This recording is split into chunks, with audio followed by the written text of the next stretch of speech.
আসসালামু আলাইকুম ওয়া রাহমাতুল্লাহি ওয়া বারাকাতুহু। সালামের জবাবটা আরেকটু মনোযোগের সাথে আন্তরিকতার সাথে দিলে খুশি হব। আসসালামু আলাইকুম ওয়া রাহমাতুল্লাহি ওয়া বারাকাতুহু। আলহামদুলিল্লাহি নাহমাদুহু ওয়া নাস্তাঈনুহু ওয়া নাস্তাগফিরুহু ওয়া নু'মিনু বিহি ওয়া নাতাওয়াক্কালু আলাইহি ونعوذ بالله من شرور أنفسنا ومن سيئات أعمالنا من يهد الله فلا مضل له ومن يضلله فلا هادي له ونشهد أن لا إله إلا الله وحده لا شريك له ونشهد أن سيدنا وسندنا وحبيبنا وطبيبنا ورحمتنا ومولانا محمدا عبده ورسوله الذي أرسله بالحق بشيرا ونذيرا وداعيا إلى الله بإذنه وسراجا وقمرا منيرا فقد قال الله تعالى في كلامه المجيد والفرقانه الحميد إن الله وملائكته يصلون على النبي يا أيها الذين آمنوا صلوا عليه وسلموا تسليما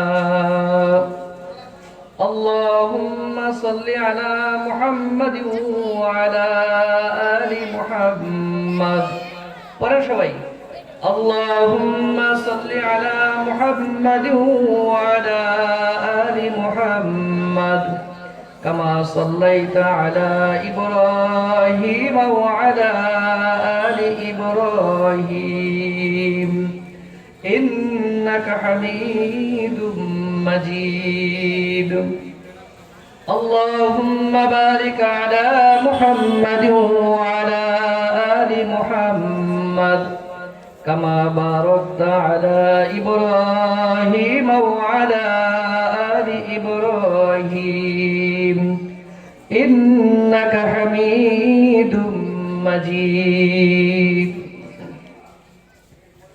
অধ্যকার আয়োজিত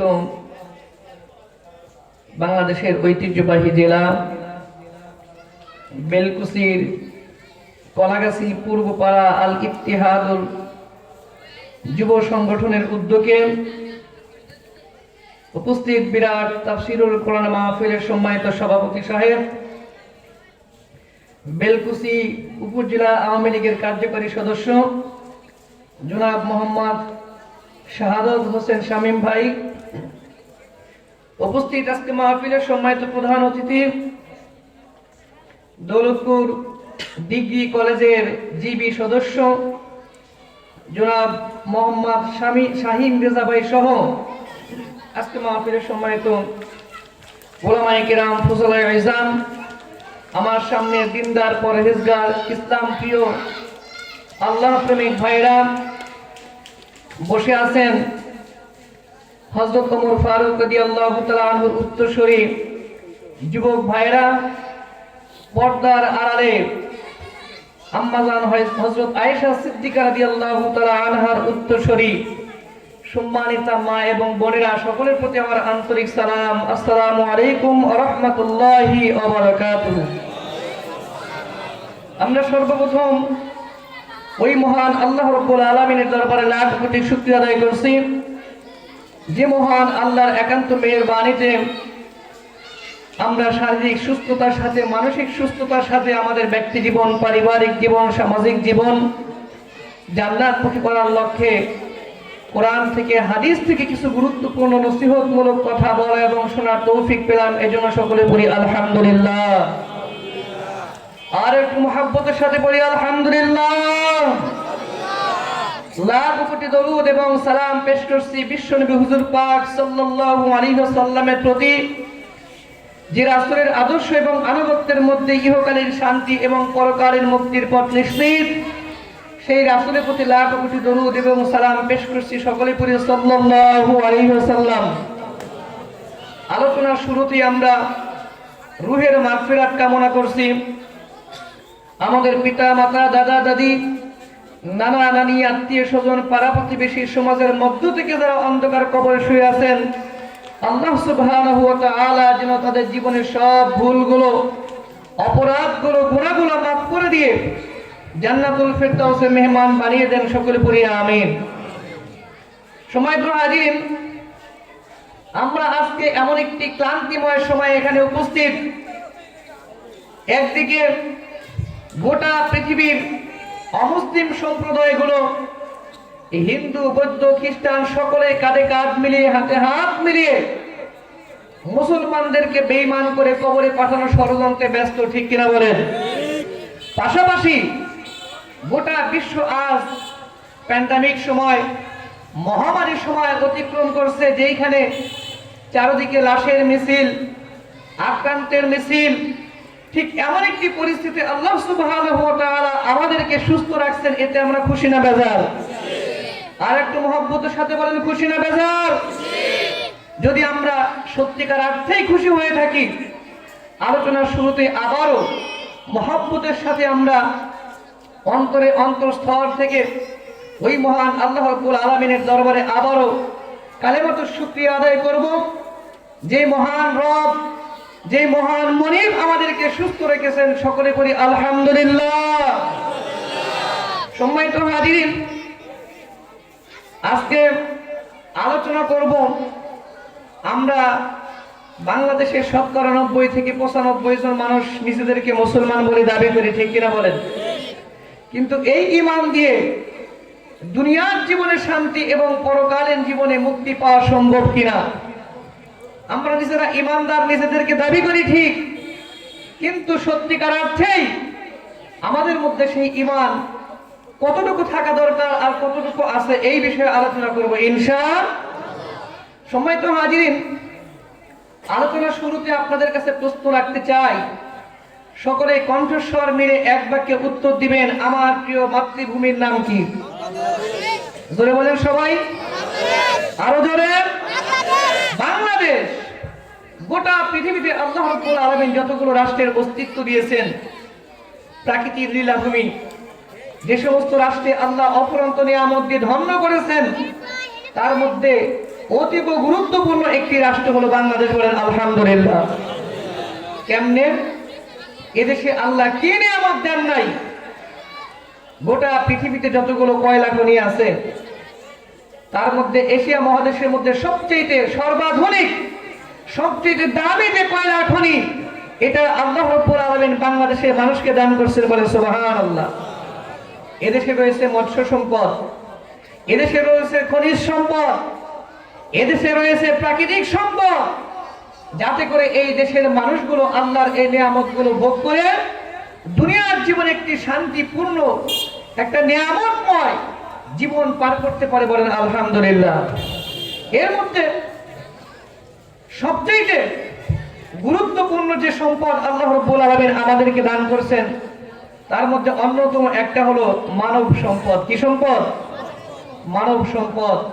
আমার প্রিয় মাতৃভূমি বাংলাদেশের ১৭ কোটি ১৮ কোটি মানুষের রয়েছে কর্মমুখী ৩৪ কোটি অথবা ৩৬ কোটি হাত। এই হাত দিয়ে যদি আমরা আল্লাহর সন্তুষ্টির জন্য কাজ করতে চাই, দুনিয়ার জীবনে শান্তিময় পরিবেশ এবং পরকালীন জীবনে মুক্তির জন্য যা কিছু দরকার আমরা করতে পারবো কিনা বলেন? কিন্তু আমরা চূড়ান্তভাবে ব্যর্থ হয়েছি।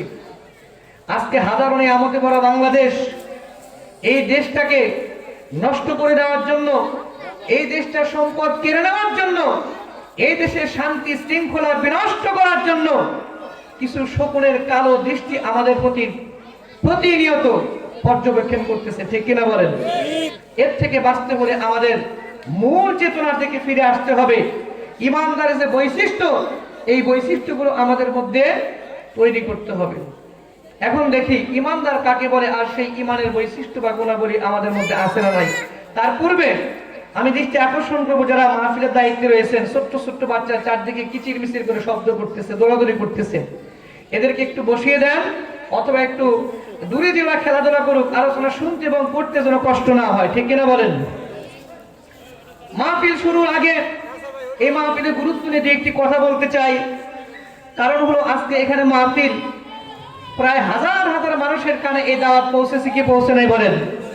সবাইকে এখানে আসছে, এখনো মেলার মধ্যে ঘোরাফেরা করতেছে, টেলিভিশনের সামনে বসে আছে, চায়ের দোকানে বসে একজন আর একজনের গীবত নিয়ে, পরনিন্দা নিয়ে, মিথ্যা কথার ফুলঝুরি নিয়ে ব্যস্ত আছে, ঠিক কিনা বলেন? তাদের মধ্য থেকে আল্লাহ রাব্বুল আলামিন আমাদেরকে যাচাই বাছাই করে, ভালোবেসে, মহব্বত করে এই মজলিসের মধ্যে নিয়ে আসলেন। এই মজলিসের গুরুত্ব নিয়ে একটি দুটি হাদিস বলেই মূল আলোচনা চলে যাব ইনশাআল্লাহ। সম্মানিত হাজিরিন, আল্লাহর রাসূল বলেন, মাজলিসু ফিকহিন খায়রুম মিন ইবাদাতি 60 সানাত। আমার উম্মতেরা শুনে রাখো, যেই মজলিসের মধ্যে, যেই মাহফিলের মধ্যে আল্লাহর কোরআন এবং আমি নবীর হাদিস থেকে আলোচনা করা হয়, ওই সমস্ত আমলের জায়গায় যদি তোমরা অল্প সময়ে বসতে পারো, আল্লাহ রাব্বুল আলামিন তোমার আমল নামায় 1 নয় 2 নয় 60 বছর নফল ইবাদত করলেন, যেই পরিমাণ সওয়াব আল্লাহ রাব্বুল আলামিন খুশি হয়ে তোমার আমল নামায় লিখে দিত, কোরআন হাদিসের মজলিসে বসার কারণে আল্লাহ রাব্বুল আলামিন তোমার আমলনামায় 60 বছর সওয়াব, 60 বছর নফল ইবাদতের সওয়াব লিখে দেন, বলেন সুবহানাল্লাহ। সাহাবায়ে কেরাম প্রশ্ন করলেন, ইয়া রাসূলুল্লাহ, ইয়া হাবিবাল্লাহ, এই মজলিসের মধ্যে এমন কিছু মানুষ থাকে যাদের বয়স 60 বছর হয় নাই, 50 বছর পর্যন্ত হয় নাই, তাদের আমলনামার কি অবস্থা?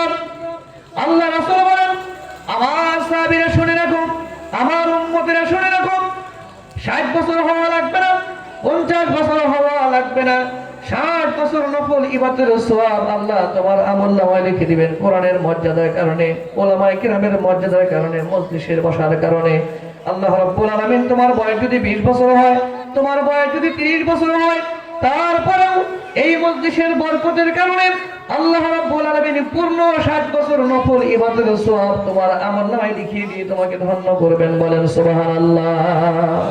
কয় বছরের সওয়াব? জোরে বলেন।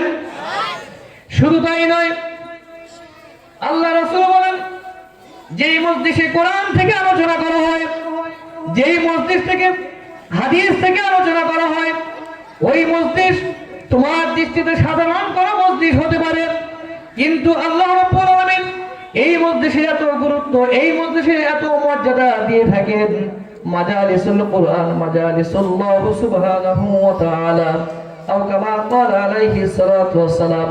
আল্লাহ রাসূল বলেন, ওই মজলিসটা সাধারণ কোনো মানুষের মজলিস হতে পারে না। ওই মজলিসের মধ্যে কোরআনের কথা বলার কারণে ওই মজলিসটা স্বয়ং আল্লাহ রাব্বুল আলামিনের মজলিসে রূপান্তরিত হয়ে যায়। আর এই মজলিসের শ্রোতাদের সম্মানার্থে আল্লাহ রাব্বুল আলামিন চারদিকে লক্ষ লক্ষ কোটি কোটি রহমতের ফেরেশতা নিয়োগ করেন। এই ফেরেশতাদের একটাই কাজ, চারদিকে দাঁড়িয়ে তারা শুধুমাত্র বক্তার জন্য আর শ্রোতার জন্য আল্লাহ রাব্বুল আলামিনের কাছে দোয়া করতে থাকেন, রব্বুল আলামিন আজকে এই মজলিসের মধ্যে যারা বসে তোমার কথাগুলো বলতেছে, আর যারা তোমার কথাগুলো শুনতেছে, তাদের জন্য আমরা দোয়া করি। শ্রোতারা শয়তানের ধোঁকায় পড়ে, শয়তানের মশায় পড়ে অনেক ভুল ভ্রান্তি করে ফেলেছে। আমরা রহমতের ফেরেশতা হয়ে তোমার কাছে দোয়া করি, ওই শ্রোতাদের জীবনের সব গুনাহগুলো মাফ করে দিয়ে জান্নাতুল ফেরদাউসের মেহমান বানিয়ে দাও, বলেন সুবহানাল্লাহ। রহমতের ফেরেশতা আমাদের জন্য দোয়া করতেছে, এই দোয়ার দরকার আছে না নাই? দোয়ার দরকার আছে না? নাকি বলবেন, হুজুর আমার দোয়ার দরকার নাই, জীবনে একটাও মিথ্যা কথা বলি নাই, একটাও গুনাহ করি নাই, অপরাধ করি নাই, আমার দোয়ার দরকার নাই, এরকম কথা বলা দুঃসাহস, সাহসিকতার পরিচয় আমরা কি কেউ দিতে পারবো? আপনারা পারলেও আমার পক্ষে সম্ভব হবে না। সুতরাং আমরা এখানে যারা বসেছি 60 বছর নফল ইবাদতের সওয়াব অলরেডি পেয়ে গেছি। কারণ হলো, বাদ মাগরিব থেকে শুরু করে এই পর্যন্ত যে কয়েকজন ওলামায়ে কিরাম কথা বলেছেন, প্রত্যেকে কোরআন থেকে হাদিস থেকে কথা বলেছেন, ঠিক কিনা বলেন? নাকি কোন আলেম বিশ্বকবি রবীন্দ্রনাথ ঠাকুরের গীতাঞ্জলি বই থেকে 2-1 পৃষ্ঠা, বিদ্রোহী কবি কাজী নজরুল ইসলামের জীবনী থেকে কয়েক পৃষ্ঠা, বঙ্গবন্ধুর জীবনী থেকে কিছু অংশ, জিয়াউর রহমানের জীবনী থেকে কিছু অংশ, অথবা পল্লী বন্ধু হুসাইন মোহাম্মদ এরশাদের জীবনী থেকে কিছু অংশ এখানে আলোচনা করেছে? এমনটি কি ছিল? এমন আলোচনা কি হয়েছে? হয় নাই। যতক্ষণ আলোচনা হয়েছে আল্লাহর সন্তুষ্টির জন্য, জান্নাতে যাওয়ার জন্য, কোরআন হাদিস থেকে আলোচনা হয়েছে। সুতরাং আমরা একথা স্পষ্ট ভাবেই বলতে পারি, আমরা এখানে যারা বসেছি প্রত্যেকের আমলনামায় কয় বছরের সওয়াব লিখে দেওয়া হয়েছে? 60 বছরের সওয়াব। তাহলে এই মজলিসের গুরুত্ব আছে না নাই? এখনো যারা আশেপাশে ঘোরাফেরা করতেছে তাদের উচিত হলো অহেতুক সময় নষ্ট না করে মজলিসের মধ্যে বসে আমলের নিয়ত করে কথাগুলো শোনা। আমরা তাদের জন্য দোয়া করি, তাদেরকে এই মজলিসে বসার সুযোগ আল্লাহ পাক দান করুন, বলেন আমিন। সম্মানিত হাজিরিন, বলতেছিলাম আজকে ঈমান নিয়ে কথা বলতে চাই আমি। আমরা নিজেদেরকে ঈমানদার বলে দাবি করি, মুসলমান বলে দাবি করি। ঈমানটাকে বলা হয়, হাদিস শরীফের মধ্যে এসেছে, আল ঈমানু হুয়া তাসদীকু বিমা জাআ বিহি নবী সাল্লাল্লাহু আলাইহি ওয়াসাল্লাম। হাদিস শরীফের মধ্যে এসেছে ঈমান বলা হয় ওই জিনিসকে আল্লাহর পক্ষ থেকে আমাদের নবী মুহাম্মদ সাল্লাল্লাহু আলাইহি ওয়াসাল্লাম যেই বিষয়গুলো, যেই হুকুম আহকামগুলো নিয়ে আমাদের জন্য এসেছেন, ওই বিষয়গুলোর প্রতি আমাদের পরিপূর্ণ বিশ্বাস স্থাপন করা, আর ওই বিশ্বাস স্থাপনের পরে ওই বিষয়গুলোর উপর আমল করার নাম হলো ঈমান, বলেন সুবহানাল্লাহ। 3টি জিনিসের সমন্বয়কে ঈমান বলা হয়। তাসদীক বিল জিনান, লিসান বিল আরকান, আমাল বিল আরকান, ইকরার বিল লিসান। প্রথম শর্ত হলো তাসদীক বিল জিনান, অন্তর থেকে স্বীকার করতে হবে আল্লাহ আমার রব, রাসূল আমার নেতা, কোরআন আমার সংবিধান। এই 3টা বিষয় অন্তর থেকে গভীরভাবে বিশ্বাস করতে হবে, অন্তর দিয়ে বিশ্বাস করতে হবে। তাসদীক বিল জিনান। আর ঈমানের 2 নাম্বার শর্ত হলো ইকরার বিল লিসান, অন্তর দিয়ে শুধু বিশ্বাস করলেই হবে না, জবান দিয়ে প্রচার করতে হবে, মানুষের সামনে ঘোষণা দিতে হবে আল্লাহ আমার রব, রাসূল আমার নেতা, কোরআন আমার সংবিধান। এই 3টা জিনিস আমার অন্তর দিয়ে বিশ্বাস করার সাথে সাথে জবান দিয়ে, জিহ্বা দিয়ে, ভাষা দিয়ে প্রকাশ করতে হবে। এইটা হলো ঈমানের 2 নাম্বার শর্ত। আর 3 নাম্বার শর্ত হলো আমাল বিল আরকান, আল্লাহ আমার রব, রাসূল আমার নেতা, কোরআন আমার সংবিধান। শুধুমাত্র অন্তর দিয়ে বিশ্বাস করলেই হবে না, মুখের জবান দিয়ে প্রকাশ করলেই হবে না। আমার ব্যক্তি জীবন, পারিবারিক জীবন, সামাজিক জীবন, রাষ্ট্রীয় জীবন, রাজনৈতিক জীবন, অর্থনৈতিক জীবন, ব্যবসায়িক জীবন, প্রত্যেকটা পরতে পরতে আল্লাহ আমার রব হিসেবে যেই বিধান রাসূল সাল্লাল্লাহু আলাইহি ওয়াসাল্লামের মাধ্যমে দিয়েছেন, এই বিধানগুলো প্রত্যেকটা ক্ষেত্রে আমল করতে হবে, বলেন সুবহানাল্লাহ। তাহলে ঈমানের শর্ত কয়টি? কথা বলেন না, জোরে বলেন কয়টি? 3টি। 1 নাম্বার হলো অন্তর দিয়ে আল্লাহর প্রতি ঈমান আনতে হবে, রাসূলের প্রতি বিশ্বাস স্থাপন করতে হবে। আর দ্বিতীয় শর্ত হলো এটা মুখ দিয়ে, জবান দিয়ে, ভাষা দিয়ে মানুষের সামনে প্রকাশ করতে হবে। আর 3 নাম্বার আমাল বিল আরকান, আমি অন্তর দিয়ে কি বিশ্বাস করলাম, মুখ দিয়ে কি ঘোষণা দিলাম, এটা আমার দোকানদারির মাধ্যমে প্রকাশ করতে হবে, ব্যবসার মধ্য দিয়ে প্রকাশ করতে হবে, আমার অর্থনৈতিক জীবনে এর উপর আমল করতে হবে, রাজনৈতিক জীবনে এর উপর আমল করতে হবে, পারিবারিক জীবনে এর উপর আমল করতে হবে। যদি পারি তবে নিজেকে একজন ঈমানদার মুসলমান হিসেবে দাবি করা যায়, অন্যথায় মুসলমান বলে দাবি করা যাবে। আমরা বলেছি আমানতু বিল্লাহি কামা হুয়া বিআসমাইহি ওয়া সিফাতিহি ওয়া ক্বাবিলতু জামিআ আহকামিহি ওয়া আরকানিহি। ঈমানের ঘোষণা আমরা এভাবে দিয়েছিলাম, আমানতু বিল্লাহি, আমি ঈমান এনেছি আল্লাহ রাব্বুল আলামিনের প্রতি, আমি অন্তর দিয়ে ঈমান এনেছি। কামা হুয়া বিআসমাইহি ওয়া সিফাতিহি, আল্লাহর যত গুণবাচক নামগুলো রয়েছে প্রত্যেক নামের প্রতি আমি ঈমান এনেছি। ওয়া সিফাতিহি, আল্লাহর যে সিফাতগুলো রয়েছে, আল্লাহর যে গুণগুলো রয়েছে, গুণের প্রতি আমি ঈমান এনেছি, বিশ্বাস স্থাপন আমি করেছি। ওয়া ক্বাবিলতু জামিআ আহকামিহি, আর আমি মনে প্রাণে গ্রহণ করেছি, আমল করার জন্য আল্লাহর কাছে প্রতিশ্রুতিবদ্ধ হয়েছি। আল্লাহর পক্ষ থেকে যে আহকাম গুলো আসবে, বিধিবিধান গুলো আসবে, আরকান গুলো আসবে, নিয়ম কানুন গুলো আসবে, এইগুলা আমার জীবনে প্রত্যেকটা পরতে পরতে আমল করার প্রতিশ্রুতি আমি দিয়েছি। বলেন সুবহানাল্লাহ। বাস্তবতার চিত্রটা ভিন্ন হয়ে যায়। আমি যদি নিজেকে মুসলমান বলে ঘোষণা দিয়েই থাকি, আল্লাহ আমার রব, রাসূল আমার নেতা, কোরআন আমার সংবিধান, এইটা যদি অন্তর থেকে যদি ঘোষণা দিয়ে থাকি, তাহলে একজন মুসলমান হিসেবে মিথ্যা কথা আমার জন্য বলা শোভা পায় না। একজন মুসলমান হয়ে গীবত করা শোভা পায় না। একজন মুসলমান হয়ে নামাজ ছেড়ে দেওয়া শোভা পায় না। একজন মুসলমান হয়ে খাদ্যে ভেজাল দেওয়া শোভা পায় না। ওজনে কম দেওয়া শোভা পায় না। বেপরদার মধ্যে থাকা শোভা পায় না। রাসূলের বিরোধিতা করা শোভা পায় না। ওলামায়ে কেরামের বিরোধিতা করার শোভা পায় না। কোরআনের বিরোধিতা করার শোভা পায় না। মসজিদ মাদ্রাসার বিরোধিতা করার শোভা পায় না। একজন মুসলমান হয়ে আর একজন মুসলমানের হক নষ্ট করার শোভা পায় না। কথা বলেন ঠিক কিনা? কারণ আমি বলেছি ওয়াকাবিলতু জামিআ আহকামিহি, আমি আল্লাহর পক্ষ থেকে যে বিধান এসেছে ওই বিধানগুলো মেনে আছি। রাসূলের যে আদর্শ, ওই আদর্শকে আমি গ্রহণ করেছি, কবুল করে নিয়েছি। মিথ্যা কথা বলা রাসূলের আদর্শ হতে পারে না। খাদ্যে ভেজাল দেওয়া, ওজনে কম দেওয়া, এইটা রাসূলের আদর্শ হতে পারে না, আল্লাহর বিধানের মধ্যে অন্তর্ভুক্ত নয়। কথা বলেন ঠিক কিনা? আমরা মুসলমান বলে দাবি করি, অথচ সামান্য স্বার্থের জন্য, সামান্য ক্ষমতার জন্য, অল্প কিছু টাকা পয়সার জন্য এমন কিছু কাজ করে ফেলি, যেই কাজটার মধ্যে প্রমাণ হয় আমি একজন মুনাফিক, আমি একজন বেঈমান, আমি একজন নাস্তিক। কারণ হলো আমি যেই কাজটা করতেছি, এই কাজটার মধ্যে আমি স্পষ্টভাবে দেখতে পেলাম আল্লাহর কোনো সমর্থন নাই, রাসূলের কোনো সমর্থন নাই, ইসলামের সাথে পরিপূর্ণ সাংঘর্ষিক। তারপরে ওই কাজগুলো করা মানে মুখের সাথে আর আমার অন্তরের সাথে মিল নাই। বলেন ঠিক কিনা? আমি কি বুঝাতে পারছি? এরকম ঈমানদারকে দুনিয়ার জীবনে শান্তি, পরকালীন জীবনে মুক্তি পাওয়া সম্ভব হবে না। গোটা পৃথিবীর নেতৃত্ব, কর্তৃত্ব, সম্মান আল্লাহ রাব্বুল আলামিন মুসলমানদের হাতে দিয়েছিলেন। সেখান থেকে আজকে গোটা পৃথিবীতে নির্যাতিত, নিষ্পেষিত, অবহেলিত, বঞ্চিত যে জাতির নাম, সেই জাতির নাম কি? মুসলমান।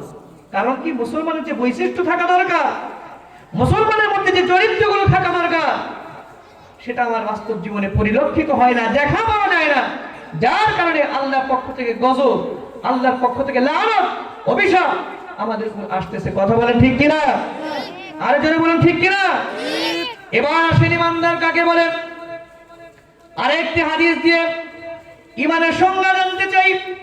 আল্লাহর নবী বলেন, ও আমার উম্মতেরা শুনে রাখো, লা ইউমিনু আহাদুকুম হাত্তা আকুনা আহাব্বা ইলাইহি মিন ওয়ালিদিহি ওয়া ওয়ালাদিহি ওয়ান নাসি আজমাইন, আও কামা ক্বালা আলাইহিস সালাতু ওয়াস সালাম।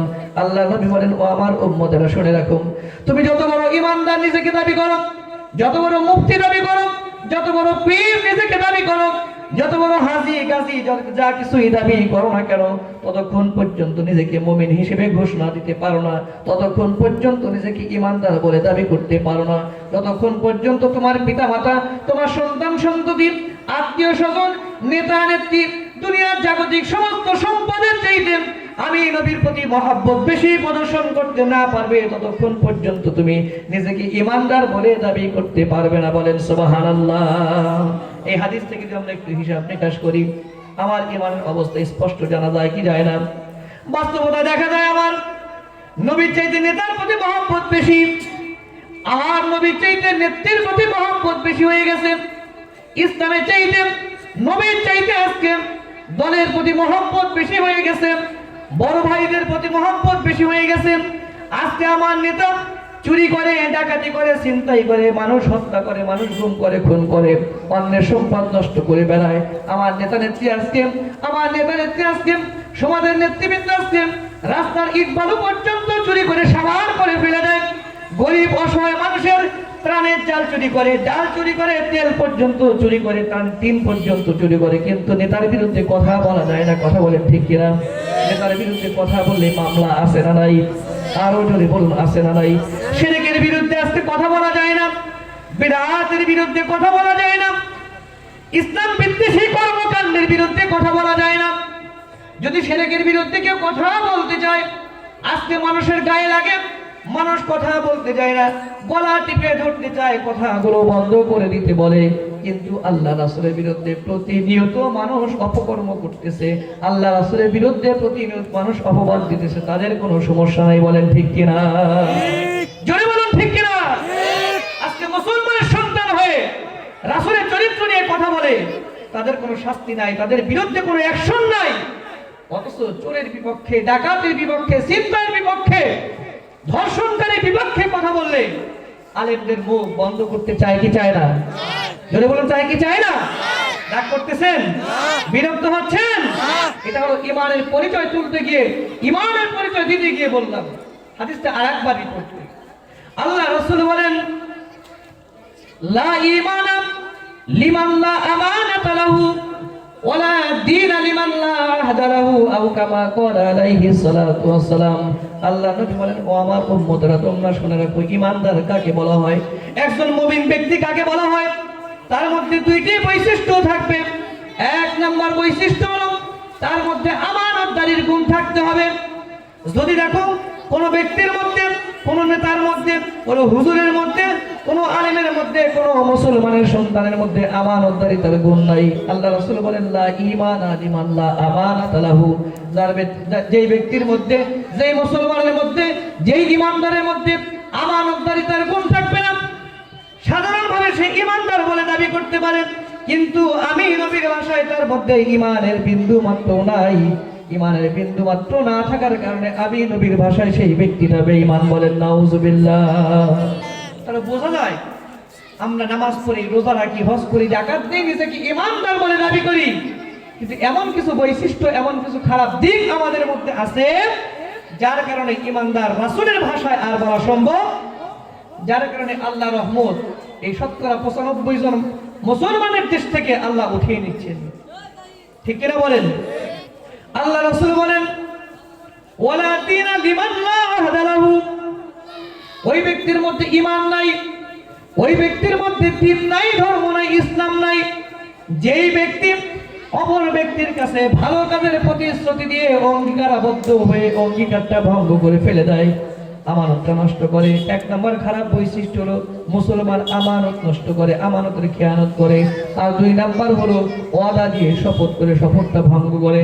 এমন নামাজি ব্যক্তি, এমন হাজী সাহেব, এমন হুজুর সাহেব আমাদের মধ্যে অহরহ দেখতে পাওয়া যায়। ঈমানদার ঠিক আছে, কিন্তু তার মধ্যে আমানতদারিতা নাই। গরিব মানুষের হক নষ্ট করে খায়, একজনের জমি আর একজন নামে লিখে দেয়, মিথ্যা সাক্ষ্য দিয়ে এক প্রতিবেশী আর এক প্রতিবেশীকে বিপদের মধ্যে ফেলে দেয়। একজন মুসলমান হয়ে আর একজন মুসলমানের সম্মান নষ্ট করতে বিন্দু মাত্র চিন্তা ভাবনা করে না। আল্লাহ রাসূল বলেন, আল মুসলিমু মান সালিমাল মুসলিমুনা মিন লিসানিহি ওয়া ইয়াদিহি, আও কামা ক্বালা আলাইহিস সালাতু ওয়াস সালাম। আল্লাহ রাসূল বলেন, ঈমানদার যদি চিনতে চাও, মুসলমান যদি চিনতে চাও, আমার কথা শোনো, আমার বক্তব্য শোনো। ঈমানদার ওই ব্যক্তিকে বলা হয়, মুসলমান ওই ব্যক্তিকে বলা হয়, এক মুসলমান আর এক মুসলমানের হাত থেকে, এক মুসলমান আর এক মুসলমানের জবান থেকে যদি নিরাপত্তা লাভ করতে পারে, শান্তি লাভ করতে পারে, বিপদ আপদ থেকে যদি মুক্ত থাকতে পারে, তবেই ওই ব্যক্তিকে মুসলমান বলা যাবে। অন্যথায় ওই ব্যক্তিকে মুসলমান বলে আমরা মানতে রাজি নাই। কার কথা বুঝেন নাই? কথা কার কথা? রাসূলের কথা। আমরা নিজেদেরকে ঈমানদার বলে দাবি করি, রাসূল বলেন, ঈমানদার কেমনে দাবি করো? তোমার মধ্যে তো আমানতদারিতাই নাই। তোমার মধ্যে তো এক মুসলমান হয়ে আর এক মুসলমানের প্রতি একটি শ্রদ্ধাশীল, ভক্তি, মহব্বত, ভালোবাসা প্রদর্শনের যে একটা গুণাবলী, গুণ থাকা দরকার, বৈশিষ্ট্য থাকা দরকার, সেটাই তো নাই। ঠিক কিনা বলেন? জোরে বলেন ঠিক কিনা? এজন্যই আজকে বাংলাদেশ থেকে আল্লাহর হাজার হাজার নিয়ামত গুলো উঠে যাচ্ছে। আপনারা দেখেন, আজকে ডায়াবেটিস রোগী বাংলাদেশের সংখ্যা কম না বেশি? আজকে একটু আমলের আলোচনা করবো। কিসের আলোচনা? কমিটি বলে দিচ্ছে, হুজুর আজকে একটু আলোচনা করবেন আমলের। আমল ছাড়া ইলম, আমল ছাড়া মুসলমানিত্বের দাম আছে? যদি বলেন আছে কি? নাই। আজকে ডায়াবেটিস রোগীর সংখ্যা প্রত্যেকটা ঘরে ঘরে পাওয়া যায় কি যায় না? হার্ট অ্যাটাক, এখানে যারা মুরব্বী আছেন, যাদের বয়স 60 বছর 70 বছর, দু একজনকে দেখতে পাচ্ছি সম্ভবত, তাদের কাছে প্রশ্ন বলেন, আপনাদের ইয়াং বয়সে আপনারা কি দেখেছেন এই ডায়াবেটিস বা হার্ট অ্যাটাক নামক যে রোগগুলো ছিল, প্যারালাইসিস নামক রোগগুলো ছিল, এগুলো কি ছিল? কি ছিল না? মানুষ কত শারীরিকভাবে সুস্থ ছিল, মানুষ কত শারীরিকভাবে শান্তি প্রিয় ছিল, কিন্তু আজকে চায়ের দোকানে একসাথে বসে চা খায়, গল্প করতে করতে বুকে হাত দিয়ে স্ট্রোক করে 1 মিনিটের মধ্যে মৃত্যুবরণ করে, আল্লাহর কাছে ক্ষমা চাওয়া, মাপ চাওয়ার সুযোগ পর্যন্ত পায় না। কথা বলেন ঠিক কিনা? আজকে আমাদের মধ্য থেকে আল্লাহ রাব্বুল আলামিন নিয়ামতগুলো উঠিয়ে নিচ্ছেন। কিছুদিন আগে বাংলাদেশে একটা রোগের নাম ধরা পড়ছে, যে রোগটাকে বলা হয় অ্যানথ্রাক্স রোগ। আপনারা জানেন এই রোগটার নাম শুনছেন? কয়েক বছর আগের ঘটনা। অ্যানথ্রাক্স রোগটা কি? এটা প্রাণীর মাংসের মধ্যে পাওয়া যাবে। ওই প্রাণীর মাংস, অ্যানথ্রাক্স রোগাক্রান্ত মাংস যেই ব্যক্তি খাবে, আস্তে আস্তে সে আক্রান্ত হয়ে মৃত্যুর কোলে ঢলে পড়বে। বাংলাদেশ নয়, গোটা পৃথিবীতে তার চিকিৎসা পর্যন্ত বের হয় নাই। বলেন নাউজুবিল্লাহ। আজকে মুসলমান সুস্বাদু খাবারগুলো খাইতে পারে না, ডাক্তারের পক্ষ থেকে নিষেধ। মিষ্টি খাওয়া যাবে না, ঠান্ডা পানি খাওয়া যাবে না, দুপুরে ভাত খাওয়া যাবে না, রাতে ভাত খাওয়া যাবে না। কেন? আল্লাহ রাব্বুল আলামিন আমরা নাফরমানি করি বলে আমাদের কাছ থেকে তার সুন্দর সুন্দর নিয়ামতগুলো উঠিয়ে নিচ্ছেন। বলেন নাউজুবিল্লাহ। যতগুলো আম পাওয়া যায় এর মধ্যে অন্যতম একটা সুস্বাদু আমের নাম ফজলি আম। খাইছেন সবাই? কথা কি বুঝতেছেন না? ফজলি আম খান না? কে কে হাত উঠান। সবাই খাইছেন?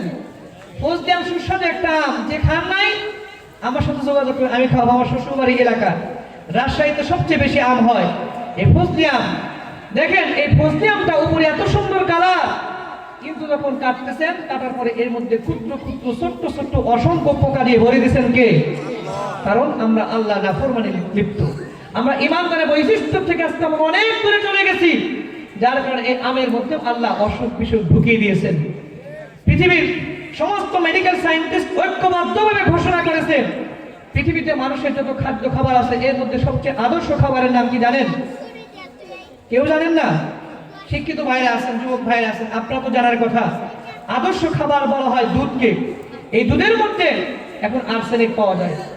আমরা বলে থাকি পানির অপর নাম জীবন। এই পানির মধ্যে আজকে আর্সেনিক পাওয়া যায়। পাওয়া যায় না? বলেন।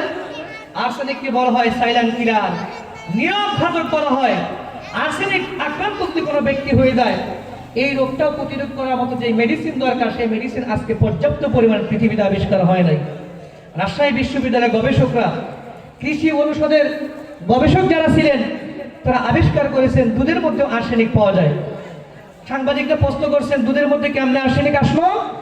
তারা বলল, যেই এলাকার পানি আর্সেনিক যুক্ত, ওই পানি দিয়ে যদি কোনো ক্ষেতে চাষ করা হয়, ধান চাষ করা হয়, ওই ধানের পরে যে কি বলে খড়গুলো থাকে, এই খড়গুলো যেই গরু খায়, ওই গরুর থেকে যে দুধ উৎপন্ন হয়, ওই দুধের মধ্যে আর্সেনিক পাওয়া যায়। বলেন নাউজুবিল্লাহ।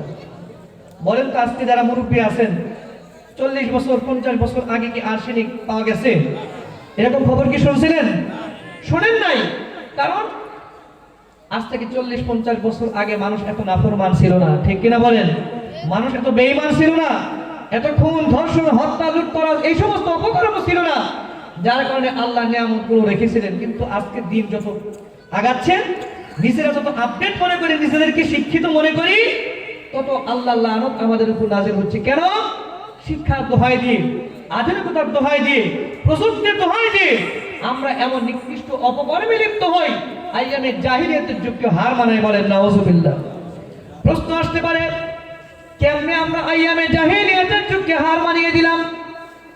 আমি প্রশ্ন করতে চাই, আইয়ামে জাহিলিয়াতের চাইতে অপরাধ কম করি কেমনে আমরা? আইয়ামে জাহিলিয়াত বলা হয় এমন একটি যুগকে, এমন একটি সময়কে আইয়ামে জাহিলিয়াত বলা হয়, যে সময় অন্ধকার যুগ ছিল, মানুষের মধ্যে মানবতা বোধ বলতে কোনো কিছু ছিল না, শিক্ষার জ্ঞান বলতে কোনো কিছু ছিল না, বিজ্ঞানের ছোঁয়া ছিল না, মানব সভ্যতার কোনো কিছুই তাদের মধ্যে পরিলক্ষিত হয় নাই। যার কারণে আপন ভাই হয়ে আরেক ভাইকে খুন করেছিল, বাবা সন্তানকে খুন করতে দ্বিধাবোধ করে নাই, এক প্রতিবেশী আরেক প্রতিবেশীকে খুন করতে। কথা বলেন ঠিক কিনা? তারা অজ্ঞতার কারণে, মূর্খতার কারণে, জাহালাতের কারণে এই অপকর্মগুলো করেছে। তারা সুদের ব্যবসা করেছে, চক্রবৃদ্ধি হারে সুদের ব্যবসা করেছে। কিন্তু আজকে আমরা যারা শিক্ষিত যুগে, শিক্ষার যুগে, আলোকিত যুগে, প্রযুক্তির যুগে বসবাস করি, আমাদের সমাজে খুন আছে না নাই? যদি বলেন, তাহলে জাহিলিয়াতের যুগে খুন ছিল, আমাদের যুগেও খুন হয়। সামান্য স্বার্থের জন্য, ক্ষমতার জন্য, সামান্য নেতৃত্বের জন্য জাহিলিয়াতের যুগেও মানুষ খুন করতো, একজন আরেকজনকে খুন করত। আর আজকে আমরা শিক্ষার যুগে বসবাস করি, আলোকিত যুগে বসবাস করি, বিজ্ঞানের উৎকর্ষে আমরা চরম শিখরে পৌঁছে গেছি। আমরাও বিন্দু মাত্র শব্দকে ছেড়ে দিতে পারি না। বিন্দু মাত্র শব্দ ধরে রাখার জন্য একজন মুসলমান হয়ে আর একজন মুসলমানকে খুন করতে বিন্দু মাত্র দ্বিধাবোধ করি না, বলেন ঠিক কিনা? ওই সময়ের যুগে মানুষ সুদের ব্যবসা করত, আজও মুসলমান সুদের ব্যবসা করে কি করে না? আরো জোরে বলুন, করে কি করে না? বলতেছিলাম ইমানদারের পরিচয়। আমরা ইমানের মধ্যে বলেছি ও কবিলতু জামিআ আহকামিহি ওয়া আরকানিহি, আমি ইমানদার হিসেবে আল্লাহর কাছে প্রতিশ্রুতিবদ্ধ হলাম, অঙ্গীকার দিলাম, ঘোষণা দিলাম, আল্লাহর পক্ষ থেকে যত নিয়ামত এসেছে, যত হুকুম আহকাম বিধি বিধান এসেছে, প্রত্যেকটা বিধি বিধান আমি গ্রহণ করেছি। কিন্তু আল্লাহর বিধানের মধ্যে সুদের কথা আছে কি বলেন? আল্লাহর বিধানের মধ্যে সুদ কি বৈধ পায়? বৈধতা পায় কি? পায় না। আল্লাহর বিধানের মধ্যে, রাসূলের আদর্শের মধ্যে ঘুষ লেনদেনের কোনো সম্পর্ক নাই। আইয়ামে জাহিলিয়াতের যুগের মানুষেরাও সুদের ব্যবসা করত। তাদের সময় আলো ছিল না, শিক্ষা ছিল না। আজকে আমাদের মধ্যে শিক্ষার আলো থাকার পরেও আমরাও সুদের ব্যবসা করি, আমরাও ঘুষের লেনদেন করি। অতএব আইয়ামে জাহিলিয়ার যুগে মূর্খতার কারণে তারা খারাপ কাজ করত, মানুষ খুন করত, ধর্ষণ করত, হত্যা করত, লুণ্ঠন করত। আর আমরা শিক্ষিত হয়েও যদি ওই কাজগুলো করি, তাহলে এই কথা বলা একেবারেই স্বাভাবিক কথা। আইয়ামে জাহিলিয়ার যুগকেও হার মানিয়েছি, বলেন ঠিক কিনা? আরো যদি বলেন ঠিক কিনা? আজকে মুসলমানের সন্তান হয়ে কথা বলি নাস্তিকদের ভাষায়, মুসলমানের সন্তান হয়ে বেঈমানদের ভাষায় আমরা কথা বলা শুরু করে দিয়েছি। কোরআনের বিপক্ষে কথা বলা শুরু করে দিয়েছি, হাদিসের বিপক্ষে কথা বলা শুরু করে দিয়েছি। মুসলমানের সন্তান হয়ে ওই শাহবাগ চত্বরে যখন আল্লাহকে ধরে নিয়ে এসে ফাঁসি দিতে চায়, তখন একদল লোক তার পক্ষেও থাকে কি থাকে না? আরো জোরে বলুন, থাকে কি থাকে না? মুসলমানের পরিচয় কেমনে হলো? মুসলমানকে শিরকের মধ্যে লিপিবদ্ধ হয়ে গেছে। শিরকের বিপক্ষে যদি ওলামায়ে কেরাম কথা বলতে যায়, তাদের বিপক্ষে অ্যাকশন হয় কি হয় না? এই কথা বলেন, হয় কি হয় না? শিরকের বিপক্ষে কথা বলা যাবে না। কয়েকদিন আগে আপনারা দেখেছেন কুষ্টিয়ার এসপি সাহেব কি মূর্খতার মতো, অজ্ঞতার মতো পরিচয় দিয়ে বক্তব্য দিল যে আলেমরা মানুষের কল্যাণকামী, যে আলেমরা মানুষের মুক্তিকামী, স্বাধীনতাকামী, জান্নাতকামী, জান্নাত প্রত্যাশা করে। আলেমরা তো বাংলাদেশের বিপক্ষে কথা বলে নাই। তারপরে আলেমদের বক্তব্যে রাষ্ট্রদ্রোহী কথা আজকে মুসলমানরাই বলে। আলেমদের কথা বন্ধ করতে চায়, আজকে মুসলমানরাই কথা বন্ধ করে দিতে চায়। তাদেরকে বলা হয় রাষ্ট্রদ্রোহী, সমাজ বিদ্রোহী, সংবিধান বিরোধী নাকি ওলামায়ে কেরাম চলে। আমার প্রশ্ন হলো, পদ্মা সেতু যখন নির্মাণ করা শুরু হয়ে গেল, বাংলাদেশের সকল ওলামায়ে কেরাম কি মানববন্ধন করে পদ্মা সেতুর বিপক্ষে অবস্থান নিয়েছে? নিয়েছে কি?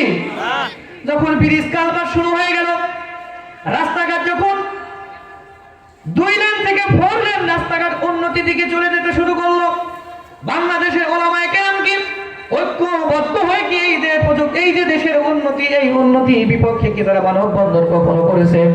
বক্তৃতার মঞ্চে কি কখনো বলেছে রাস্তাঘাট বন্ধ করে দাও, ব্রিজ কালভার্ট আমরা চাই না, শিক্ষার উন্নতি আমরা চাই না, প্রযুক্তির উন্নতি এটা আমরা চাই না? আলেমরা কি এই কথা বলেছে কি? বলেন, বলে নাই। আলেমরা যখন দেখলো তোমাদের বক্তব্যের মধ্যে শিরকের গন্ধ পাওয়া যায়, তোমাদের কর্মকাণ্ডের মধ্যে শিরকের গন্ধ পাওয়া যায়, তোমরা যে কাজগুলো করো, এই কাজগুলো যদি প্রতিনিয়ত যদি করতে থাকো, কাল কিয়ামতের দিন ঈমানদার বলে নিজেদেরকে দাবি করতে পারবে না। জাহান্নাম ছাড়া তোমাদের কোনো পথ আর খুঁজে পাওয়া যাবে না। তোমাদের জন্য মুক্তিকামী হয়ে, কল্যাণকামী হয়ে আলেমরা কথা বলা শুরু করলো। আর যখন আলেমরা কোরআন দিয়ে, হাদিসের চোখ দিয়ে, হাদিসের আলো দিয়ে যখন তোমাদেরকে ডানপন্থী বানানোর চিন্তা যখন করলো, বক্তৃতার মঞ্চে দাঁড়িয়ে যখন তোমাদেরকে কোরআনের দিকে ডাকা শুরু করে দিল, আর তখন আলেমদের পিটায় পিটায় পাকিস্তানে পাঠানোর ষড়যন্ত্র তোমরা শুরু করো, বলেন নাউজুবিল্লাহ। এসপি সাহেব একজন বিসিএস ক্যাডার, বাংলাদেশের সর্বোচ্চ পোস্ট কি বলে পদবীধারী তারা, সে বক্তব্যের মধ্যে বলতেছে আলেমদের সাবধান করে দিচ্ছি। কাদের সাবধান করে দিচ্ছে? আপনি কি রাগ করতেছেন? বাস্তব কথা, জান্নাতে যেতে হলে, বাঁচতে হলে, ঈমানদার হিসেবে নিজেকে পরিচয় দিতে হলে কথাগুলো শুনতে হবে, মানতে হবে, জানতে হবে, বলে ঠিক কিনা? এসপি সাহেব বললেন আলেমরা সাবধান হয়ে যাও, তোমাদের জন্য 3টা অপশন। কয়টা অপশন? 1 নম্বর অপশন হলো তোমাদেরকে হাত পা ভেঙে দেব। হাত পা ভাঙ্গা একজন শিক্ষিত প্রশাসকের কাজ নাকি সন্ত্রাসী, চাঁদাবাজি, খুন, ধর্ষণকারীর কাজ? কার কাজ বলেন? একজন সন্ত্রাসী ভাষায় তিনি বক্তৃতার মঞ্চে দাঁড়িয়ে বললেন আলেমরা সাবধান হয়ে যাও, যদি সাবধান না হও তোমাদের 3টা অপশন। প্রথমে তোমাদের হাত পা ভেঙে দেওয়া হবে, জেলখানার মধ্যে ঢুকিয়ে দিব। আর দ্বিতীয় নাম্বার কথা, একদম চুপ করে থাকতে হবে, কোনো কথাই বলা যাবে না। সন্ত্রাসী কার্যকলাপ দেশে দেখবে, গরিবের সম্পদ নষ্ট হোক তোমরা দেখবে, শিরক করতে করতে আমার দেশের ইমানদারদেরকে জাহান্নামের দিকে ধাবিত করবো, তোমরা দেখবে, কথা বলতে পারবে না। মুসলমানের সন্তান মুসলমান থাকতে পারবে না, জাহান্নামের সমস্ত কর্মকাণ্ড সে করবে, তারপরে তোমরা কথা বলবে না। আর 3 নাম্বার অপশন কি? তোমাদেরকে পাকিস্তানে পাঠিয়ে দেবো। এই সমস্ত বক্তব্য দিছে কি দেয় নাই? ওই এসপি মুসলমান না অমুসলমান? ওই এসপি নিজেকেও কিন্তু ইমানদার বলে দাবি করে। আবার এ কথাও বললো, আলেমদের এই সমাজের কোনো দাম নাই, উপকার নাই, তারা কোনো কাজের না। তোমরা ভয় দেখাও, জানাজার নামাজ পড়াবে না? বাবার জানাজার নামাজ আমি নিজেই পড়াতে পারি, বলছে কি বলে নাই? আমি বলতে চাই, আমি আমার মাঝে মাঝে কষ্ট নিয়ে, ভারাক্রান্ত হৃদয় নিয়ে আমার প্রধানমন্ত্রীর কাছে এই মেসেজটা দিতে চাই যে আমার দেশের প্রধানমন্ত্রী, আপনার কাছে আকুল প্রার্থনা, একজন ক্ষুদ্র এদেশের নাগরিক হিসেবে বিশেষ ক্যাডার, সর্বোচ্চ পদবীধারী একটা পদ, এই সমস্ত জায়গায় আপনি পাগল ছাগল নিয়োগ দেন। উচিত হলো যখন একটা গোয়েন্দা বিভাগে রিপোর্ট তৈরি করা হয়, বিসিএস এর রিটেন পরীক্ষার পরে যখন একটা তদন্ত করা হয়, এই ছেলেটা বিসিএস ক্যাডার বা প্রশাসক হওয়ার যোগ্যতা রাখে কিনা, আপনি দলকণা না হয়ে এই রিটেন পরীক্ষায় পাস করার পর সে কোন দল করে, কোন পরিবারের লোক, এইটা গোয়েন্দা বিভাগে যাচাই বাছাই না করে আপনি পরীক্ষা করুন এই ছেলেটা নামাজ পড়ে কিনা, এই ছেলেটা রোজা রাখে কিনা, এই ছেলেটা মাদকাসক্তের মধ্যে লিপিবদ্ধ কিনা, এই ছেলেটা এলাকার মুরব্বীদের ভক্তি শ্রদ্ধা প্রদর্শন করে কিনা, এই ছেলেটা সন্ত্রাসী কার্যকলাপের সাথে সম্পৃক্ত আছে কিনা, এইগুলো পরীক্ষা করে আপনার ওই সমস্ত পদ প্রশাসকদের কি বলে নিয়োগ দেওয়া দরকার। বলেন ঠিক কিনা? জয় বলেন ঠিক কিনা? আবার বলে যুদ্ধ 9 মাস করে বাংলাদেশ স্বাধীন করেছি, 9 মাস যুদ্ধ করে রক্তক্ষয়ী সংঘর্ষের মাধ্যমে এদের স্বাধীন করেছি। আরেকটি যুদ্ধ করতে হবে, 6 মাস সময় লাগবে। কয় মাস সময় লাগবে? কাদের বিরুদ্ধে? আলেমদের বিরুদ্ধে। আলেমদের বিরুদ্ধে 6 মাস যুদ্ধ করে আলেম সমাজকে নির্মূল করে দিয়ে, ধ্বংস করে দিয়ে তারা আলেম শূন্য সমাজে বসবাস করতে চায়। বলেন নাউজুবিল্লাহ। সম্মানিত হাজিরিন, কথা আমার ওইটা না, তোমাদের বিরুদ্ধে হিংসা দিয়ে কথাগুলো বললাম না, দরদ মাখা কণ্ঠ নিয়ে কথাগুলো বললাম এজন্য, কারণ তুমি একজন মুসলমানের সন্তান, তুমি একজন মুসলমানের সন্তান, ইমানদার বলে দাবি করো। আমরা যখন কোরআনের চোখ দিয়ে, হাদিসের চোখ দিয়ে দেখলাম তুমি শিরকের মধ্যে লিপিবদ্ধ আছো, শিরকের মধ্যে অন্তর্ভুক্ত হয়ে আছো। তুমি একজন মুসলমানের সন্তান, কাল কিয়ামতের দিন যখন নিজেকে জান্নাতি দাবি করবে, আল্লাহ রাব্বুল আলামিন তোমাকে ধিক্কার দিয়ে বলতে থাকবে, ওমান আরাদা আন যিকরি ফাইন্না লাহু মাঈশাতান দনকা। ও আমার বান্দারা, আজকে তোমরা জাহান্নামের দিকে চলে যাও। কারণ হলো মান আরাদা আন যিকরি, যারা দুনিয়ার জীবনে কোরআন হাদিসের কথাগুলো শুনে নাই, কোরআন হাদিসের আহ্বানগুলো না শুনে দুনিয়ার স্বার্থ সিদ্ধির জন্য ব্যতিব্যস্ত হয়েছিল, তাদের জন্য আল্লাহ রাব্বুল আলামিন বলবেন, আমি তোমাদের জন্য দুনিয়াটা সংকীর্ণ করে দিলাম, একেবারে সংকোচন করে দিলাম। প্রশ্ন আসতে পারে, আজকে সমাজে বাস্তব চিত্র ভিন্ন। যারা ইমানদার বিরুদ্ধে, ইমানের গুণাবলী অন্তরের মধ্যে লালন পালন করে না, ব্যক্তি পরিবার সমাজ জীবনে যারা কোরআন হাদিসের পক্ষে থাকে না, তাদের তো বাড়ি গাড়ি টাকা পয়সার অভাব নাই, প্রভাব প্রতিপত্তি ক্ষমতা সব কিছুই তাদের হাতে, তাহলে আল্লাহ রাব্বুল আলামিন দুনিয়ার জীবনে কেমনে তাদের জন্য সংকীর্ণ করে দিলেন? প্রশ্ন আছে না নাই? প্রশ্ন আছে না নাই? দুনিয়ার সমস্ত ক্ষমতা তাদের হাতে। যারা ইসলাম বিদ্বেষী, কোরআন বিদ্বেষী, দেশদ্রোহী, তাদের হাতে আজকে সমাজের ক্ষমতা, তাদের হাতে টাকা পয়সা, বাড়ি গাড়ির চাবিকাঠি আছে না নাই? তাহলে আল্লাহ কেমনে দুনিয়া সংকোচন করে দিলেন? হাদিসের মধ্যে ব্যাখ্যা এসেছে এভাবে, টাকা পয়সা থাকবে, বাট অন্তরের মধ্যে, কলিজার মধ্যে সুখ নামক নিয়ামতটা আল্লাহ তাদের কলিজার মধ্যে রাখবেন না, উঠিয়ে নেবেন। বলেন নাউজুবিল্লাহ। আমাদের সমাজে এমন সম্পদশালী পিতামাতা অসহায়ের মতো বসবাস করেন যে সন্তান তার পিতার মাথায় পিস্তল ঠেকিয়ে বলে, বাবা টাকা দাও 20,000, গাঁজা কিনতে হবে, পেন্সিডিল কিনতে হবে। এরকম সন্তান অসহায় পিতামাতার কাছে টাকা পয়সা দাবি করে কি করে না? জোরে বলুন, করে কি করে না? ক্ষমতা থাকতে পারে, কিন্তু আল্লাহ রাব্বুল আলামিন দুনিয়াটা তাদের জন্য সংকীর্ণ করে দেন এভাবে। সন্তান হয়ে পিতাকে খুন করবেন, পিতা হয়ে সন্তানকে খুন করবেন, ভাই হয়ে আর এক ভাইকে খুন করতে দ্বিধাবোধ করবে না। অর্থাৎ ব্যক্তি জীবন, পারিবারিক জীবন, সামাজিক জীবনে যে একটা আল্লাহর পক্ষ থেকে শান্তি থাকার কথা, ওই শান্তিগুলো আল্লাহ উঠিয়ে নেওয়ার মাধ্যমে গোটা দুনিয়াকে সংকোচন করে দিবেন। বলেন নাউজুবিল্লাহ। আমার প্রিয় ভাইরা, বলতেছিলাম আল্লাহ কেন আমাদের পক্ষ থেকে নিয়ামতগুলো উঠিয়ে দিলেন?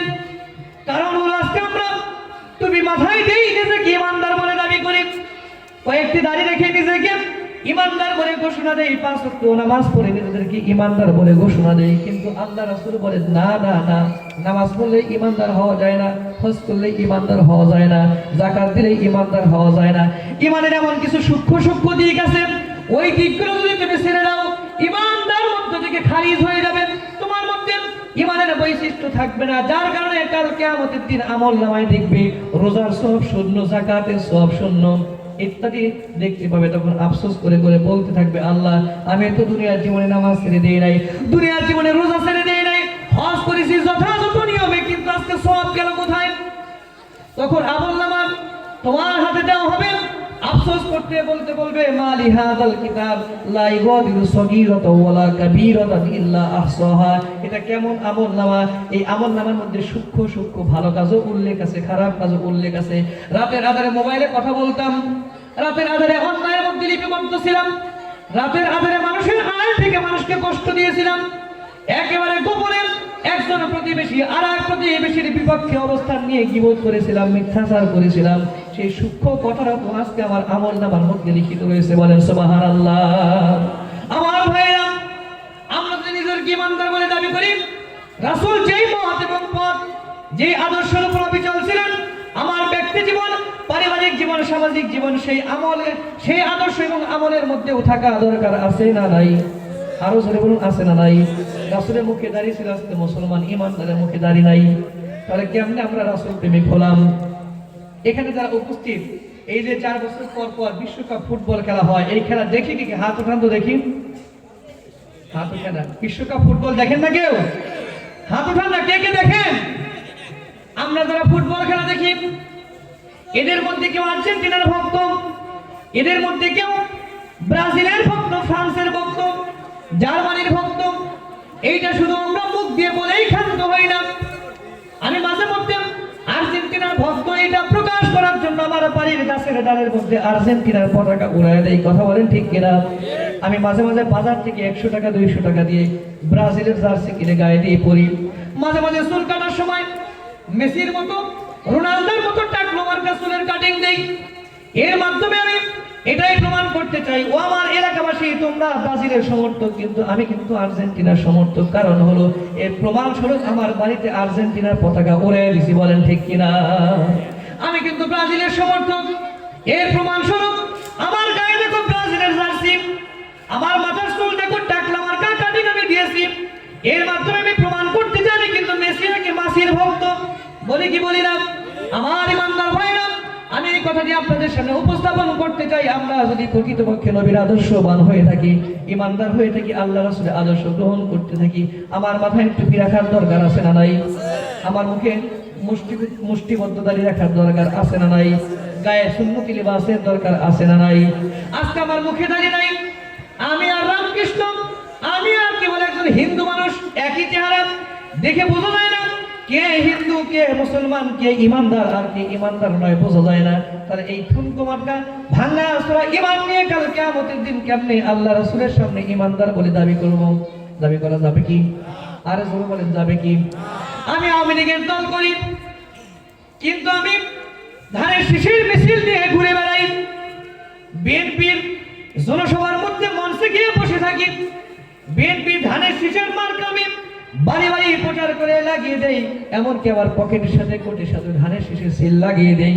আমাকে যদি কোনো লোক দেখে বলে যদি তুমি কোন দল করো, আমি বললাম আওয়ামী লীগ করি, মায়ের শুরু হবে কি হবে না?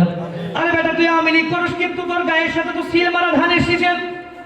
তুই আওয়ামী লীগ করস, কিন্তু তুই তো নৌকা মার্কার মিছিলে তোকে দেখা যায় না, তুই তো ধানের শীষের মিছিলে প্রতিনিয়ত সময় ব্যয় করস, বলবে কি বলবে না?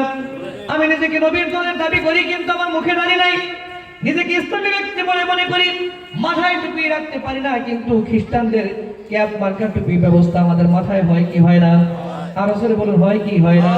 পর্দাই করে মুসলমানের সন্তান হয় কিন্তু পাঞ্জাবি পড়তে লজ্জা পাই, এমন মুসলমান ইমানদার আমার সমাজে আছে না নাই? মুসলমানের সন্তান হয়ে সুদের ব্যবসা করি, কর্জে হাসানা দিতে পারি না। একজন প্রতিবেশী বিপদের মধ্যে পড়ে গেছে, আমি 5 ওয়াক্ত নামাজ পড়ি, হাজী সাহেব মানুষ, গরিব অসহায়, প্রতিবেশী আমার প্রতিবেশী স্থাপন করে এসে বলল, হাজী সাহেব বিপদে পড়ে গেছে, মেয়েকে বিয়ে দিতে হবে, 5,000 টাকা ধার দেওয়া দরকার। এবার হাজী সাহেব মুখটা বাঁকা করে বলে, টাকা কি তোর জন্য ব্যাংক থেকে উঠিয়ে আনছি নাকি? আমার পকেটে কি তোর জন্য টাকা রেডি করে রাখছি কিনা? টাকা পয়সা নাই। অসহায় দরিদ্র লোকটা জানে আপনার চরিত্র।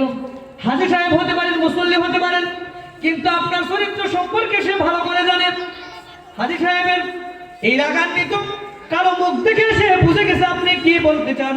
এইবার আপনার প্রতিবেশী বলতেছে, হাজী সাহেব বিরক্ত বোধ করেন না, 5,000 টাকা এমনি এমনি নেব না, শতকরা কিন্তু 10 টাকা হারে আপনাকে বেশি বকশিশ দিয়ে দেব।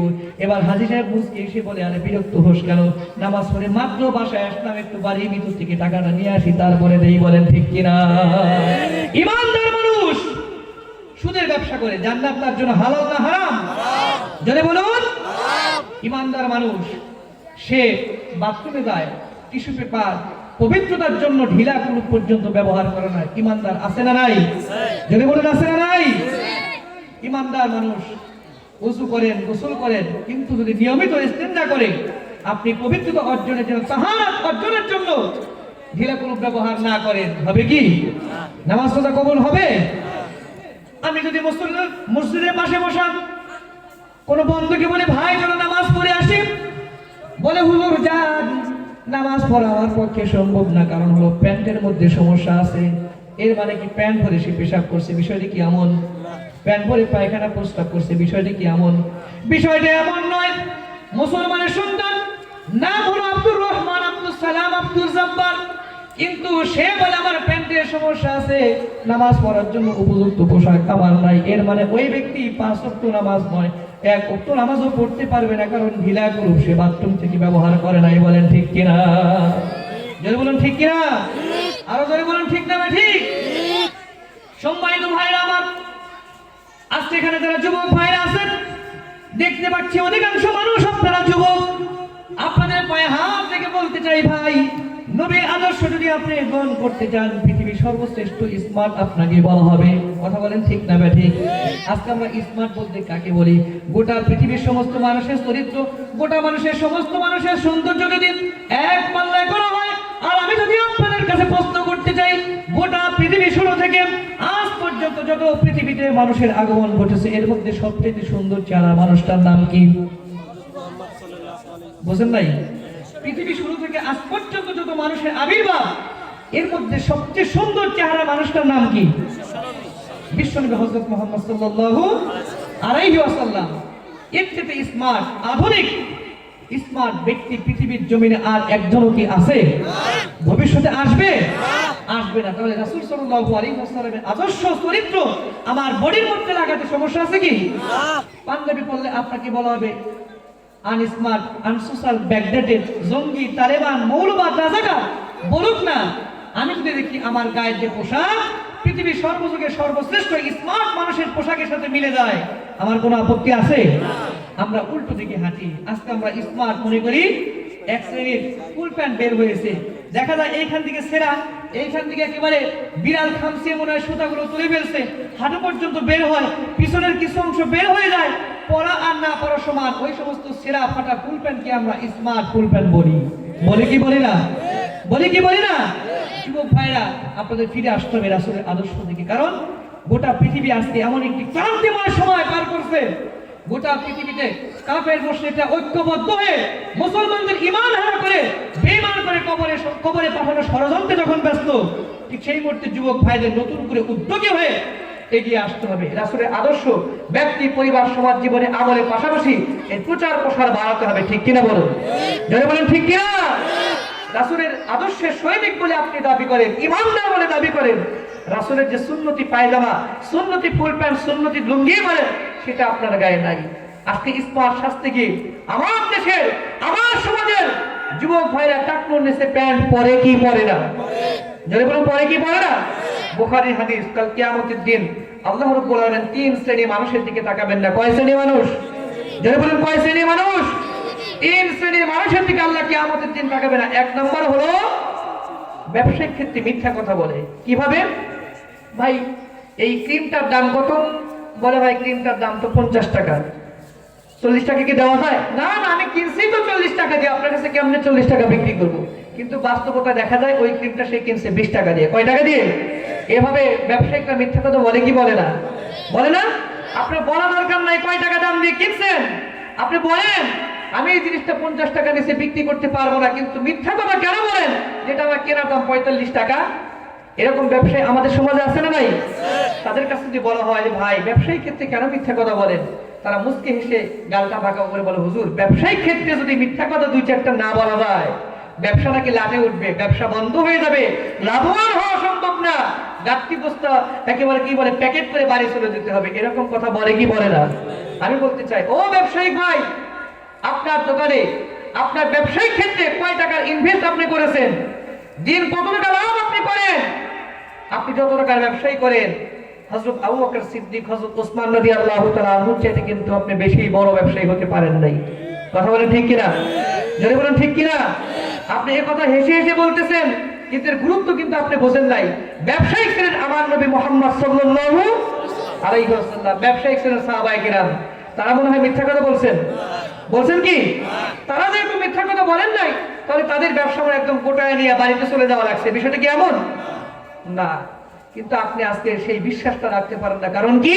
আপনি মুখে বলেছেন রাসূল আমার নেতা, রাসূল আমার আদর্শ, কিন্তু ব্যবসায়িক ক্ষেত্রে রাসূলকে আপনি আদর্শ হিসেবে গ্রহণ করতে পারেন নাই বলে ব্যবসায়িক ক্ষেত্রে মিথ্যা কথা বলা বাধ্যতামূলক আপনি মনে করেন। ঠিক কিনা বলেন? তাহলে কিয়ামতের দিন প্রথম শ্রেণীর মানুষের দিকে আল্লাহ তাকাবেন না, রহমতের দৃষ্টিতে তাকাবেন না যারা ব্যবসার নামে মিথ্যা কথা বলে। এরকম ব্যবসায়ী আমাদের সমাজে আছে না নাই? আজকে এখানে ব্যবসায়ী এই মাহফিল ভঙ্গ হবে যদি প্রতিশ্রুতি দিতে পারেন ব্যবসায়িক ক্ষেত্রে যত লাভ হোক আর লস হোক সেদিকে আমার খেয়াল নাই, মিথ্যা কথা বলবো না। রাজি আছেন সবাই? দ্বিতীয় ব্যক্তি হলো যারা অহংকার করে টাকনুর নিচে প্যান্ট পরে। টাকনুর নিচে কি পরে? প্যান্ট পরে, লুঙ্গি পরে, পাজামা পরে, যা কিছুই পরে না কেন, কিন্তু কপাল পরা মুসলমান, কপাল পরা ইমানদার আজকে এই টাকনুর নিচে প্যান্ট পরাকে আমরা স্টাইল মনে করি, আধুনিক মনে করি, স্মার্ট মনে করি। করে কি করি না? এমন ভাবে লুঙ্গি পরে, এমন ভাবে প্যান্ট পরে রাস্তার সমস্ত আবর্জনা সে ঝাড়ু দিয়ে নিয়ে যায়। যায় কি যায় না? আপনারা দেখবেন কিছু যুবক ভাইদের প্যান্ট গুলো এমন অবস্থা, টাকনুর নিচে প্যান্টটা পরার কারণে এই পিচ ঢালা রাস্তা দিয়ে হাঁটতে হাঁটতে প্যান্টের যে নিচের অংশ 1-2 ইঞ্চি ক্ষয়ে গিয়ে 1-2 ইঞ্চি ক্ষয় যাওয়ার কারণে সুতা পর্যন্ত বের হয়ে গেছে। মনে হয় 150 বছর হলো এই প্যান্টটা পরে, একেবারে অসহায়, নতুন প্যান্ট পরতে পারে। এরকম প্যান্ট পরা যুবক ভাইদের দেখা যায় কি যায় না? এখানে কি আছেন? সম্মানিত যুবক ভাই, আপনি পায়ে হাত থেকে ফিরে আসতে হবে। আপনারা রাসূলের সৈনিক, আপনারা ইমানদার, আপনারা আল্লাহর কাছে ওয়াদা দিয়েছেন রাসূল আমার আদর্শ, রাসূলের আদর্শের মধ্যে টাকনুর নিচে প্যান্ট পরা যায়, টাকনুর নিচে লুঙ্গি পরা যায়, ফিরে আসতে হবে। 3 নাম্বার গুণ যাদের মধ্যে থাকবে আল্লাহ রাব্বুল আলামিন রহমতের দৃষ্টিতে তাদের দিকে তাকাবেন না। তারা কারা? যারা একজন উপকার করে 10 জনের কাছে ঘুরে ঘুরে বলে বেড়ায় তার সম্মানকে নষ্ট করার জন্য, আর মাঝে মাঝে খোটা দেয়।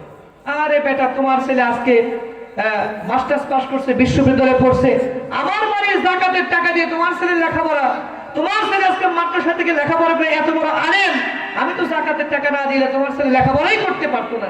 আরে বেটা, তুমি অসুস্থ হয়েছিলা, আমি অপারেশনের সময় 10,000 টাকা দিয়েছিলাম, মনে নাই? সরাসরি বলে এবং মানুষের কাছে পিছনে গিয়ে বলে তার সম্মানটা নষ্ট করতে চায়। এমন কিছু প্রতিবেশী, আত্মীয় স্বজন, সমাজের প্রিয় ভাইরা আছেন না নাই? জোরে বলেন আছেন না নাই? বুখারীর বর্ণনা এসেছে আল্লাহ রাব্বুল আলামিন কিয়ামতের দিন তাদের দিকে রহমতের দৃষ্টি দিয়ে তাকাবেন না। কাল কিয়ামতের দিন যদি আল্লাহ রাব্বুল আলামিন আমাদের দিকে রহমতের দৃষ্টি দিয়ে না তাকান, পথ আছে? জোরে বলেন অন্য কোনো বিকল্প পথ আছে? আজকে যুবক ভাইদের কাছে বলতে চাই, সম্মানিত ভাইরা আমার, তোমরা যে সত্যিকার আর্থিক ইমানদার বলে দাবি করো, আমি আরেকটা বড় অভ্যাস তোমাদেরকে ছাড়তে বলবো, সেটা ধূমপান করা যাবে না। কি করা যাবে না? ধূমপান। তোমরা যদি স্মার্ট যুবক হতে চাও, তোমরা যদি আধুনিক যুবক হতে চাও, এই ঠোঁটটা ওই ধূমপানের ধোঁয়া দিয়ে পুড়িয়ে সাপের সুরভের মতো একেবারে নষ্ট করে দেওয়া যাবে না। আমি কুকুরের গায়ে থেকে যে গন্ধ তার চেয়ে বেশি গন্ধ তাকে দিয়ে যে ব্যক্তি ধূমপান করে, বিষয়টাকে মাইন্ড করলেন? কথা বলা মাইন্ড করলেন? আপনি যদি বিবেকবান হন, বুদ্ধিমান হন, আপনার আকল যদি থাকে, ধূমপান করতে পারেন না। কারণ পৃথিবীর সকল মেডিকেল সায়েন্টিস্ট ঐক্যমত একটা সিগারেটের মধ্যে যেই পরিমাণ নিকোটিন থাকে, নিকোটিন বোঝেন তো, পয়জন, বিষ থাকে, এই বিষটাকে যদি একটা সিগারেটের মধ্যে যেই পরিমাণ নিকোটিন পাওয়া যায়, বিষ পাওয়া যায়, পয়জন পাওয়া যায়, এইটাকে যদি লিকুইড করে 10 ভাগের 1 ভাগ যদি ইনজেকশনের মাধ্যমে শরীরের মধ্যে পুশ করে দেওয়া যায়, 10 মিনিটের মধ্যে যত বড় শক্তিশালী মানুষ হোক না কেন লাফাইতে লাফাইতে মৃত্যুর করে ঢলে পড়বে বলে নাউযুবিল্লাহ। এই বিষটা আপনি খাচ্ছেন। আরে মানুষ কত বোকা!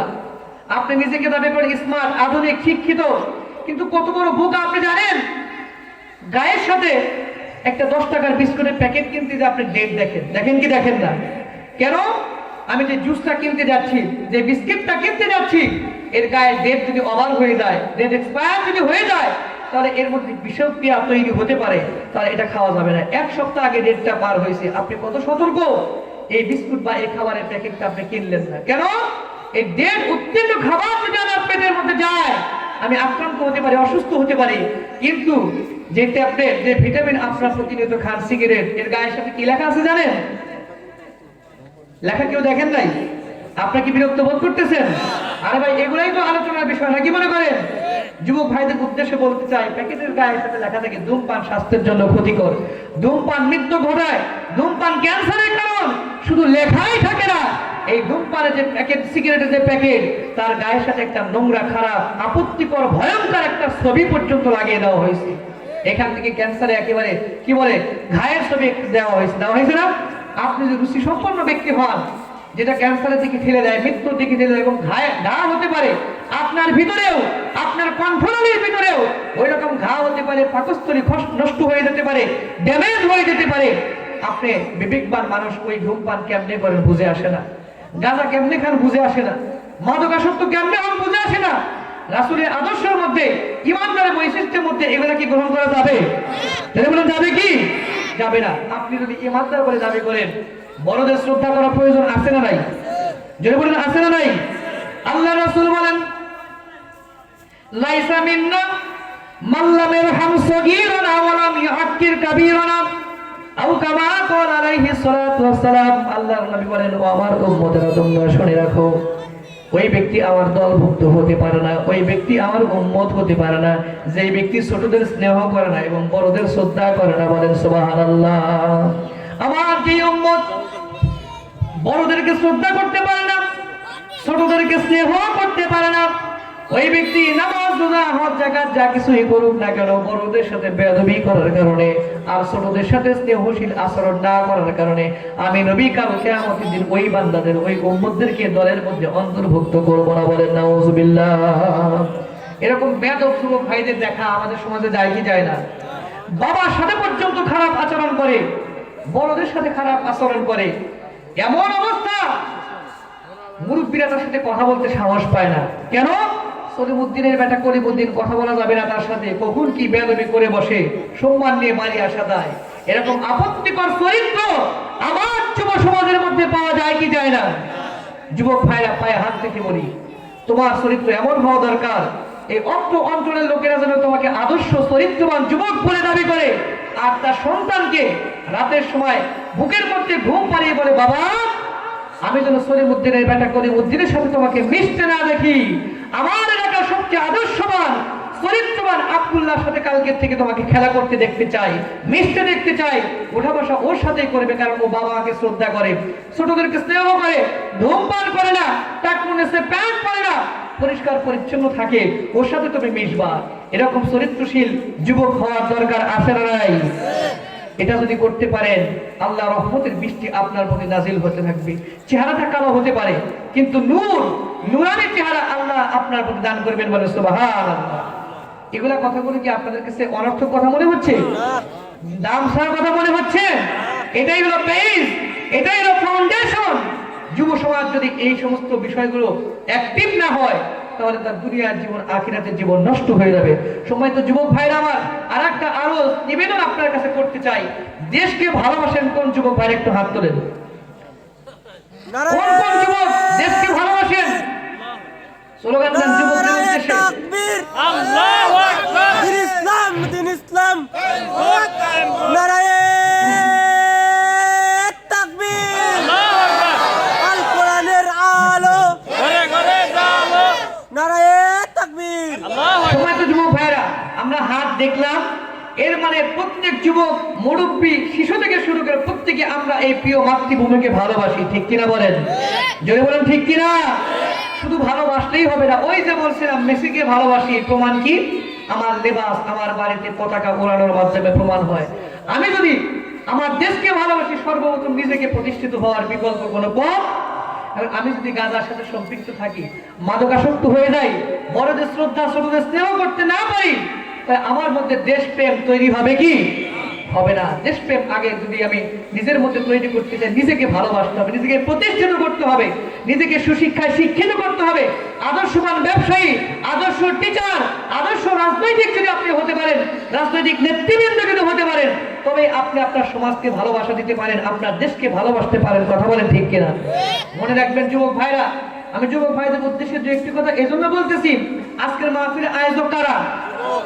এই যুবকরা ইচ্ছা করলে কিন্তু একটা অবস্থান চেঞ্জ করে দিতে পারেন। 31 নামে আজকে হাজার হাজার যুবক ইসলাম বিদ্বেষী অপসংস্কৃতির মধ্যে নিমজ্জিত হয়ে ঈমান হারা হচ্ছে, নৈতিকতা বিসর্জন পর্যন্ত দিচ্ছে। কিন্তু আল্লাহ শুকরিয়া, অত্র এলাকার যুবকেরা 31 আয়োজন না করে কোরআন হাদিসের মেলা বসাচ্ছে, এটা আমাদের জন্য আল্লাহ পক্ষ থেকে বড় একটা নিয়ামত। বলেন আলহামদুলিল্লাহ, আরো জোরে বলেন আলহামদুলিল্লাহ। এজন্য তাদের কিছু ঋণ শোধ করার জন্য যুবকদের কিছু পরামর্শ দিচ্ছি। আমি তো আপনাদের এলাকারই কি বলে খতিব, মুরব্বীরা বিরক্ত হওয়ার কোনো সুযোগ নাই, কারণ টিফলুল এওমে সুকানুল গদ, আজকে শিশুরাই, আজকে যুবকরাই আগামী দিনের মুরব্বী হবে, ভবিষ্যৎ হবে। ভবিষ্যৎকে যদি আমরা সুন্দর করে প্ল্যান করে গোছাতে না পারি, আগামী দিন অন্ধকারের দেশ, অন্ধকারের সমাজ হয়ে যাবে, ঠিক কিনা বলেন? সম্মানিত যুবক ভাইরা, বলতেছিলাম, আপনি যদি আপনাকে ভালোবাসেন, আপনার দেশকে ভালোবাসেন, আপনাকে প্রতিষ্ঠিত হওয়ার বিকল্প কোনো পথ নাই। কারণ হলো আপনার প্রতি আপনার বিশাল একটা পরিবার ডিপেন্ডেন্ট। আপনি যদি প্রতিষ্ঠিত হতে পারেন, ভালো ব্যবসায়ী হতে পারেন, চাকরি বাকরি ভালোভাবে করতে পারেন, আপনার বাবা মার সেবা যত্ন করার সুযোগ আছে। আপনার স্ত্রীকে দামে দামে পোশাক পরিচ্ছদ কিনে দিতে পারবেন, প্রসাধনী কিনে দিতে পারবেন, আপনার সন্তানদেরকে ভালো ভালো শিক্ষা প্রতিষ্ঠানে পড়াতে পারবেন। আর আপনি যদি অসহায় হয়ে যান, ভিখারি কাঙ্গাল হয়ে যান, লেখাপড়া না করেন, আদর্শবান না হন, ভালো ব্যবসা প্রতিষ্ঠান নিজে করতে না পারেন, নিজেই তো অন্যের কাঁধে বোঝা হয়ে দাঁড়াবেন, ঠিক কিনা বলেন? এজন্য আগে নিজে প্রতিষ্ঠিত হওয়ার দরকার আছে না নাই? আর যখনই নিজে প্রতিষ্ঠিত হবেন, আদর্শ গ্রহণ করতে হবে রাসূলের। আদর্শ গ্রহণ করতে হবে কার? আদর্শ গ্রহণ করতে হবে রাসূলের। তাকওয়া ভিত্তিক জীবন যাপনের বিকল্প কোনো পথ নাই। সম্মানিত হাজিরিন, হাদিস শোনালাম, বড়দের শ্রদ্ধা করতে হবে, ছোটদের স্নেহ করতে হবে। আমাদের সমাজে এমন কিছু যুবক আছে, এমন কিছু সন্তান রয়েছে, নামাজ পড়ি, রোজা রাখি, হজ করি, যাকাত দেই, কিন্তু আল্লাহর নবীর নাফরমানি করি, পিতা মাতার সাথে খারাপ আচরণ করি। এমন যুবক, এমন অসহায় ব্যক্তিবর্গ আমাদের সমাজে আছে না নাই?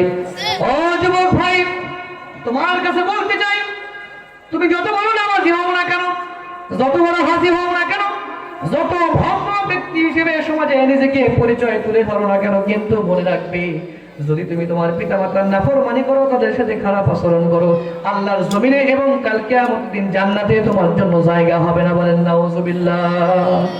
সংক্ষিপ্ত একটা ঘটনা বলে আলোচনা শেষ করব। আল্লাহর নবী হযরত আলকামা রাদিয়াল্লাহু তাআলা আনহু নামক একজন সাহাবী ছিলেন, জলিলুল কদর সাহাবী আলকামা রাদিয়াল্লাহু তাআলা আনহু আল্লাহর নবীর পিছনে ইক্তিদা করেছেন, নামাজ পড়েছেন, একসাথে হজ করেছেন। আল্লাহর নবীর আদর্শের বিন্দুমাত্র তার মধ্যে ঘাটতি ছিল না। কিন্তু আলকামা রাদিয়াল্লাহু তাআলা আনহু যখন মৃত্যুর কোলে ঢলে পড়বেন, অসুস্থ হয়ে গেছেন, মৃত্যু যন্ত্রণা ছটফট করা শুরু করে দিয়েছেন, এই মুহূর্তে তার প্রতিবেশী আত্মীয় স্বজন সকলে সমবেত হয়ে তাকে দেখতে আসলো। তার চেহারার দিকে তাকে সকলে বলা বলি শুরু করে দিল, কথা বলা শুরু করে দিল। ও আত্মীয় স্বজন, তোমরা আলকামার চেহারার দিকে তাকাও। আলকামার চেহারার দিকে দেখে মনে হচ্ছে যে অবস্থা, অসুস্থ যন্ত্রণা সে যেইভাবে বোধ করতেছেন, মুহূর্তের মধ্যেই আলকামা মৃত্যুর করে ঢলে পড়বে। এই মুহূর্তে আলকামাকে দুনিয়াবি কোনো কথা বলার দরকার নাই, ব্যবসা বাণিজ্য নিয়ে কথা বলার দরকার নাই। এখন আমরা আসো আলকামাকে কালেমার তালকিন দেই। আলকামার মুখ থেকে যে শেষ বাক্যটা কালেমা পড়তে পারে, বের হতে পারে, তাহলে কাল কিয়ামতের দিন আল্লাহর জান্নাত আলকামার জন্য ওয়াজিব হয়ে যাবে। বলেন সুবহানাল্লাহ। প্রতিবেশীরা আলকামার কাছে বসলো, আলকামাকে বলল, আলকামা, দুনিয়াবি কথা বন্ধ করে দাও। কোথায় সম্পদ কি রেখেছো? টাকা পয়সা, ব্যবসা বাণিজ্য কোথায় কি রেখে এসেছো? সব কথা বন্ধ করে দাও। আমাদের সাথে সাথে তুমি রাসূলের কালেমা পড়ো, লা ইলাহা ইল্লাল্লাহু মুহাম্মাদুর রাসূলুল্লাহ। এই কালেমাটা পড়ো, কারণ কালেমা পড়ে তোমার মৃত্যুবরণ করা দরকার। আলকামা যখন কালেমা পড়া শুরু করে দিল, প্রত্যক্ষদর্শীরা উপলব্ধি করতে পারলো, দেখতে পারলো দুনিয়ার সব কথা আলকামার মুখ দিয়ে বের হয়, কিন্তু যখন কালেমা পড়তে যায় আলকামা যেন আর কথা বলতে পারে না, জিহ্বাটা তালুর সাথে লেগে যায়। হযরতে আলকামা রাদিয়াল্লাহু তাআলা আনহু কালেমা পড়তে পারেন না। পাশের প্রতিবেশী সাহাবীরা আশ্চর্য হয়ে গেল, ব্যাপারটা কি? আলকামা রাদিয়াল্লাহু তাআলা আনহু দুনিয়াবি সব কথা বলতে পারে, কালেমা কেন পড়তে পারে না? তালকিন বেশি বেশি দেওয়া হলো, সব কথা বলতে পারে, কালেমা যখন পড়তে নাই, লা ইলাহা ইল্লাল্লাহু মুহাম্মাদুর রাসূলুল্লাহ যখন পড়া শুরু করে, আশ্চর্য ঘটনা, জিহ্বার সাথে তালুর সাথে আটকে যায়, কথা বলতে পারে না, বাকশক্তি বন্ধ হয়ে যায়। সাহাবায়ে কেরাম প্রতিবেশীরা অস্থির হয়ে গেল, আশ্চর্য হয়ে গেল। এই খবর মুহূর্তের মধ্যেই আল্লাহ রাসূলের কানে পৌঁছে গেল। আল্লাহ রাসূল পেরেশান হয়ে গেল, অস্থির হয়ে গেলেন। যে এরকম অত্যন্ত ভদ্র একজন সাহাবী আমার পিছনে নামাজ পড়েন, ইসলাম বিদ্বেষী কোনো কর্মকাণ্ডের সাথে আলকামার সম্পর্ক নাই, হজ করেন, যাকাত দেন, ইসলামের প্রত্যেকটা আদর্শ ব্যক্তি জীবন, পারিবারিক জীবন, সামাজিক জীবন বাস্তবায়নের জন্য সে চেষ্টা করে, সামাজিক জীবনে এই ইসলামের আদর্শগুলো প্রচার করে, বিন্দুমাত্র কার্পণ্যবোধ করে না, কিন্তু কোন অভিশাপের মধ্যে পড়ে গেল, কোন লানতের মধ্যে পড়ে গেল, আলকামা কেন কালেমা পড়তে পারে না? আল্লাহ রাসূল তার সাহাবী হযরত আলকামার মহব্বতে নিজেই তার বাড়িতে চলে আসলেন। আলকামা রাদিয়াল্লাহু তাআলা কপালে হাত দিয়ে তার অসুস্থ কি পরিমাণ, মৃত্যু যন্ত্রণা ছটফট করতেছে, কেমন লাগতেছে খোঁজ খবর নিলেন, কপালে হাত রাখলেন, হাত দুটো জড়িয়ে ধরে বললেন, ও আলকামা কেমন লাগে? আলকামা রাদিয়াল্লাহু তাআলা বলেন, ইয়া রাসূলুল্লাহ, ইয়া হাবিবাল্লাহ, মৃত্যু যন্ত্রণা আমার এমন শুরু হয়ে গেছে, মুহূর্তের মধ্যে মৃত্যু করে ঢলে পড়ব। কিন্তু কি আমার হয়ে গেল, কি ক্ষতি হয়ে গেল, কি সর্বনাশ আমার হয়ে গেল? দুনিয়ার সব কথা আমার মুখ দিয়ে বের হয়, কিন্তু যখন সেখানে কালেমা যখন পড়তে চাই, জিহ্বাটা তালুর সাথে লেগে যায়, আর কালেমা বের হয় না। আল্লাহ রাসূলের চোখ দিয়ে পানি দরদর করে পড়া শুরু হয়ে গেল। আল্লাহ রাসূল নিজেই আলকামাকে বলে, ও আলকামা, কুলু লা ইলাহা ইল্লাল্লাহু তুফলিহু। হে আলকামা, আমি নবী তোমাকে এই কথা বলার জন্য নির্দেশ দিচ্ছি, আমার সাথে সাথে বলো, লা ইলাহা ইল্লাল্লাহু মুহাম্মাদুর রাসূলুল্লাহ। এই সাক্ষ্যটা দিয়ে তুমি মৃত্যুর করে চলে যাও। কিন্তু আলকামা আল্লাহ রাসূলের কথা মতো কালেমা পড়া শুরু করে, কিন্তু ওই পূর্বের অবস্থায় জিহ্বার সাথে তালুর সাথে লেগে যায়। বলেন নাউযুবিল্লাহ, আরো জোরে বলেন নাউযুবিল্লাহ। আল্লাহ নবী নিজে বসে বসে আলকামাকে শিখাচ্ছেন, তালকিন দিচ্ছেন, তারপরে আলকামার মুখ থেকে কালেমা বের হয় না। আল্লাহ রাসূল বুঝে গেলেন আমার আলকামার মধ্যে এমন কিছু ইসলাম বিদ্বেষী কর্মকলাপ হয়েছে, এমন কিছু খারাপ বৈশিষ্ট্যের প্রকাশ হয়েছে, যার কারণে আল্লাহর পক্ষ থেকে অভিশাপ নাযিল হয়ে গেছে, লানত প্রাপ্ত হয়ে গেছে। আলকামা কালেমা পড়তে পারে না, এটাই একমাত্র কারণ। তার বন্ধুবর্গ, আত্মীয় স্বজন, প্রতিবেশীদের বললেন, হে আলকামার আত্মীয় স্বজন, হে আলকামার বন্ধু বান্ধব, আমার কাছে বলো, এমন কি কোনো খারাপ কাজ আলকামার জীবনে তোমরা দেখেছো, যার কারণে আল্লাহ শেষ মুহূর্তে তার প্রতি অভিশাপ নাযিল করে দিয়েছেন, কালেমা পর্যন্ত পড়তে পারে না? আত্মীয় স্বজন, প্রতিবেশী সবাই বলি, ইয়া রাসূলুল্লাহ, ইয়া হাবিবাল্লাহ, আমাদের জীবনে যত প্রতিবেশী দেখেছি, আমাদের জীবনে যত আত্মীয় স্বজনের সাথে সাক্ষাৎ আমাদের হয়েছে, আলকামার মতন উত্তম চরিত্রের বন্ধু আমরা পাই নাই, আলকামার মতন উত্তম প্রতিবেশীর দেখা আমাদের সমাজে আর হয় নাই। আমাদের সামনে তো আলকামার কোনো খারাপ কাজ পরিলক্ষিত হয় নাই। কি হয়ে গেল আলকামার? আল্লাহ রাসূল এবার তার স্ত্রীকে ডাকলেন, ও আলকামার স্ত্রী, বলো, তুমি তো সবকিছু আলকামার ভালো করে জানো, এমন কি কোনো আমল আলকামার আছে, এমন কি খারাপ দিক আলকামা রাদিয়াল্লাহু তাআলার মধ্যে আছে, যার জন্য আল্লাহর পক্ষ থেকে অভিশাপ নাযিল হওয়ার কারণে আমার প্রিয় আলকামা, আমার পিছনে আলকামা নামাজ পড়ে, ওই আলকামার মুখ থেকে কালেমা বের হয় না? কারণ কি তুমি বলতে পারো? আলকামার স্ত্রী বলি, ইয়া রাসূলুল্লাহ, ইয়া হাবিবাল্লাহ, আপনার কসম করে বলি, আল্লাহর কসম করে বলি, দীর্ঘ দাম্পত্য জীবনে এমন কোন আমল আমি দেখি নাই যে আমলের বিনিময়ে আলকামার প্রতি আল্লাহ রাব্বুল আলামিন অভিশাপ নাযিল করে দিবেন, লানত নাযিল করে দিবেন, এমন কোন আমল তো আলকামার জীবনে আমি দেখি নাই। আলকামার মাকে ডাকলেন, আলকামার মাকে ডেকে রাসূল সাল্লাল্লাহু আলাইহি ওয়াসাল্লাম বলে, ও আলকামার মা, এবার বলো, তোমার সন্তান তোমার সাথে কোনোদিন খারাপ আচরণ করেছে কিনা, এমন কোনো কাজ করেছে কিনা, এমন কোনো খারাপ দৃষ্টান্ত তোমার সামনে আছে কিনা, যার জন্য আমার রব এ পরিমাণ অসন্তুষ্ট হয়ে গেছে? আমি নিজে নবী আমার প্রিয় সাহাবীকে আলকামাকে কালেমা পড়ার জন্য তালকিন দিচ্ছি, কিন্তু তার জিহ্বাটা তালুর সাথে লেগে গেছে। কারণটা কি? আলকামার মা বলি, ইয়া রাসূলুল্লাহ, ইয়া হাবিবাল্লাহ, আমার তো মনে পড়ে না আলকামা এমন কোন অপরাধ করেছে? আলকামার জীবনে কোনো ভুল দেখি নাই। আল্লাহ রাসূল বলেন মোটেই না, অবশ্যই আলকামার মধ্যে এমন কোনো ভুল আছে, তুমি ভালো করে মনে করো। আলকামার মা হঠাৎ করে মাথায় হাত দিয়ে বলে, ইয়া রাসূলুল্লাহ, ইয়া হাবিবাল্লাহ, তেমন কোনো ভুল না, ছোট্ট একটা ভুল আমার মনে পড়েছে। একদিন আলকামার স্ত্রীর সাথে আমার একটু দ্বন্দ্ব হয়েছিল, একটু কথা কাটাকাটি হয়েছিল। আমি চিন্তা করলাম আমার সন্তান, আমার কলিজার টুকরো সন্তান আলকামা যখন বাড়িতে ফিরে আসবেন, আলকামার কাছে তার স্ত্রীর বিরুদ্ধে অভিযোগটা দিব। আলকামা যেন তার স্ত্রীকে একটু শাসন করে বুঝিয়ে দেয়, মায়ের সাথে যেন খারাপ আচরণ না করে। আমি বুক ভরা আশা বেঁধে রাখলাম আলকামা কখন বাড়ি আসবে। অপেক্ষা করতে করতে আলকামা যখন বাড়ি চলে আসলো, আলকামাকে খাওয়ানোর পরে আমি বাবা শোনা করে গায়ে হাত দিয়ে, বাবা শোনা বলে গায়ে হাত দিয়ে বুঝিয়ে বললাম, ও আলকামা, তোমাকে কত কষ্ট করে মহব্বত করে বড় করেছি। তোমার স্ত্রী আজকে আমার সাথে এই বিষয় নিয়ে কাটাকাটি করেছে, আমি খুব কষ্ট পেয়েছি। একটু তোমার স্ত্রীকে বুঝিয়ে শুনিয়ে বলো, একটু ধমক দাও, শাসন করো। কিন্তু আমি বিপরীত অবস্থা লক্ষ্য করলাম। আমি দেখতে পেলাম আলকামার চেহারার মধ্যে একটু মলিনতা ভাব প্রকাশ হয়ে গেল, আলকামার চেহারাটা কালো হয়ে গেল। আলকামা দেখতে পেলাম তার স্ত্রীর শাসন করার পরিবর্তে তার স্ত্রীর পক্ষ নিয়ে আমার সাথে একটু ধমক দিয়ে উচ্চ বাচ্চে কথা বললেন। আমি খুব কষ্ট পেয়ে বললাম, ইয়া রব, যে আলকামাকে ছোট্টবেলা থেকে গর্ভধারণ করে বড় করলাম, লালন পালন করলাম, ওই আলকামা আজকে আমাকে ধমক দিয়ে কথা বলে আর স্ত্রীর পক্ষ নিয়ে কথা বলে, এই বিচারটা একমাত্র তুমিই করতে পারবে। বলেন নাউজুবিল্লাহ। আল্লাহ রাসূল সাল্লাল্লাহু আলাইহি ওয়াসাল্লাম এই কথা শোনার পরে আশ্চর্য হয়ে গেলেন, অবাক হয়ে গেলেন। সাহাবীদের বললেন, ও আমার সাহাবায়ে কেরাম, আলকামার জীবনে কোনো ভুল নাই, এই কথা আমি বিশ্বাস করি, কিন্তু এই মুহূর্তে প্রমাণ হয়ে গেল আলকামা তার মায়ের অভিশাপ পেয়েছে। আলকামা মায়ের অভিশাপ পাওয়ার কারণে আমি নবীর তালকিন পর্যন্ত আলকামার কাজে লাগে না। আলকামার মাকে বলে, ও আলকামার মা, আলকামাকে তুমি ভুলে দাও, আলকামাকে তুমি মাফ করে দাও। আলকামার মা বলে, ইয়া রাসূলুল্লাহ, ইয়া হাবিবাল্লাহ, এই বিচারটা আমি আল্লাহর কাছে দিয়েছি, আমি মাফ করতে পারবো না। এই বিচারটা আমি কাল কিয়ামতের দিন আল্লাহর কাছ থেকে বুঝিয়ে নিতে চাই, আলকামাকে মাফ করা সম্ভব হবে না। আল্লাহ রাসূল বলেন, ও আলকামার মা, তুমি যদি আলকামাকে এই মুহূর্তে মাফ না করতে পারো, কাল কিয়ামতের দিন তোমার আলকামা জাহান্নামের মধ্যে জ্বলতে থাকবে। আমি নবী শাফায়াত করেও আলকামাকে জান্নাতে নিতে পারবো না। বলেন নাউজুবিল্লাহ, জয় বলুন নাউজুবিল্লাহ।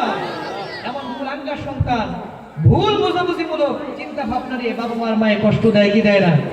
এই ঘটনা একটু আপনাদের জন্যই বলতেছি, একটু মনোযোগ সহকারে শুনুন। আল্লাহ রাসূল বললেন, ও আলকামার মা, আমি নবী হয়ে বলি, আলকামাকে মাফ করে দাও।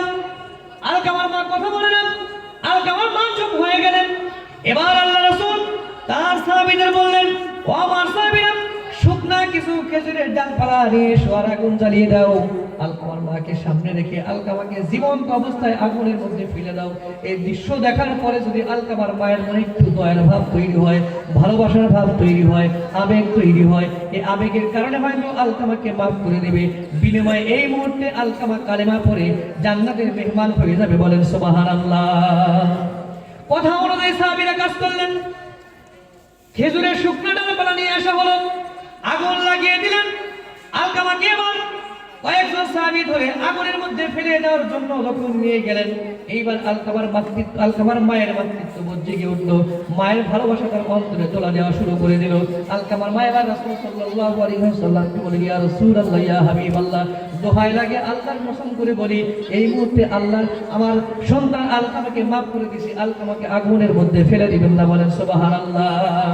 কিতাবের মধ্যে এসেছে আলকামার মা যখন রাসূলকে এই কথা বললেন, এইবার আর রাসূলের তালকিন দেওয়া লাগলো না। শুধুমাত্র মা যখন আলকামার ভুলটা, অপরাধটা মাফ করে দিয়েছে, এই কথা যখন বলেছে, সাথে সাথে কিতাবের মধ্যে লিখেছে, সাথে সাথে অটোমেটিক ভাবে আলকামা কালেমাটা উচ্চ কণ্ঠে উচ্চারণ করে পড়া শুরু করে দিয়েছে। বলেন সুবহানাল্লাহ। সম্মানিত ভাইরা আমার, এই ঘটনা সবাই জানেন, রিমাইন্ডার দিলাম এজন্য, বোঝানোর জন্য। এটাই আলকামা ছিলেন একজন আল্লাহ রাসূলের জলিলুল কদর সাহাবী। কেমন সাহাবী? সম্মানিত সাহাবী। আল্লাহ রাসূলের হাতে হাত রেখে ঈমান এনেছেন, আল্লাহ রাসূলের পিছনে নামাজ পড়েছেন, রোজা রাখছেন, হজ করছেন, যাকাত দিয়েছেন। রাসূলের সাথে সাথে থেকে সেই সাহাবী যদি মায়ের মনে ব্যথা দেওয়ার কারণে, মুরব্বির মনে কষ্ট দেওয়ার কারণে যদি কালেমা পড়া বন্ধ হয়ে যায়, আপনি আমি ঈমানের মুসলমান, আপনি আমি কোন স্তরের ঈমানদার হতে পেরেছি, আপনি আমি আমার বাবা মাকে কষ্ট দেই কি দেই না? যদি বলেন দেই কি দেই না? একেবারে মামুলি বিষয় মনে করি, কিন্তু এই আলকামার জীবনে থেকে যে একটু উপলব্ধি করতে চাই, কাল কিয়ামতের দিন আমার নামাজ রোজা হজ যাকাত জান্নাতে নিতে পারবে। সম্মানিত যুবক ভাইরা, তোমাদের বিরুদ্ধে মাঝে মাঝে শোনা নাই বাবা মার নাফরমানি করো। আল্লাহ রাব্বুল আলামিন বলেন আকাদা রাব্বুকা আল্লাহ তা'বুদু ইল্লা ইয়্যাহু ওয়া বিল ওয়ালিদাইনি ইহসানা। তোমার রবের পক্ষ থেকে সর্বপ্রথম তোমার জন্য দুইটি নির্দেশ। এক নম্বর হলো আল্লাহ ছাড়া কারো গোলামি করা যাবে, আল্লাহর গোলামি করতে হবে, আল্লাহর দাসত্ব করতে হবে। আর দুই নম্বর হলো ওয়াবিল ওয়ালিদাইনি ইহসানা, আল্লাহর দাসত্বের পরে আল্লাহর গোলামির পরে পিতামাতার সাথে সুন্দর আচরণ করতে হবে, উত্তম আচরণ করতে হবে। বলে সুবহান। কেমন আচরণ? উফি ওয়ালা তানহারুমা, আয়াতের পরেও কি আছে? উফি ওয়ালা তাকুল্লাহুমা উফি ওয়ালা তানহারুমা ওয়া কুল্লাহুমা কাওলান কারীমা। তোমার ব্যবহারে তোমার পিতামাতাদের উফ শব্দটা পর্যন্ত না করে। বলে সুবহান। সম্মানিত ভাইরা আমার, আমরা আমার কথার মাধ্যমে, কাজের মাধ্যমে, কর্মের মাধ্যমে পিতামাতাকে কষ্ট দেই কি দেই না?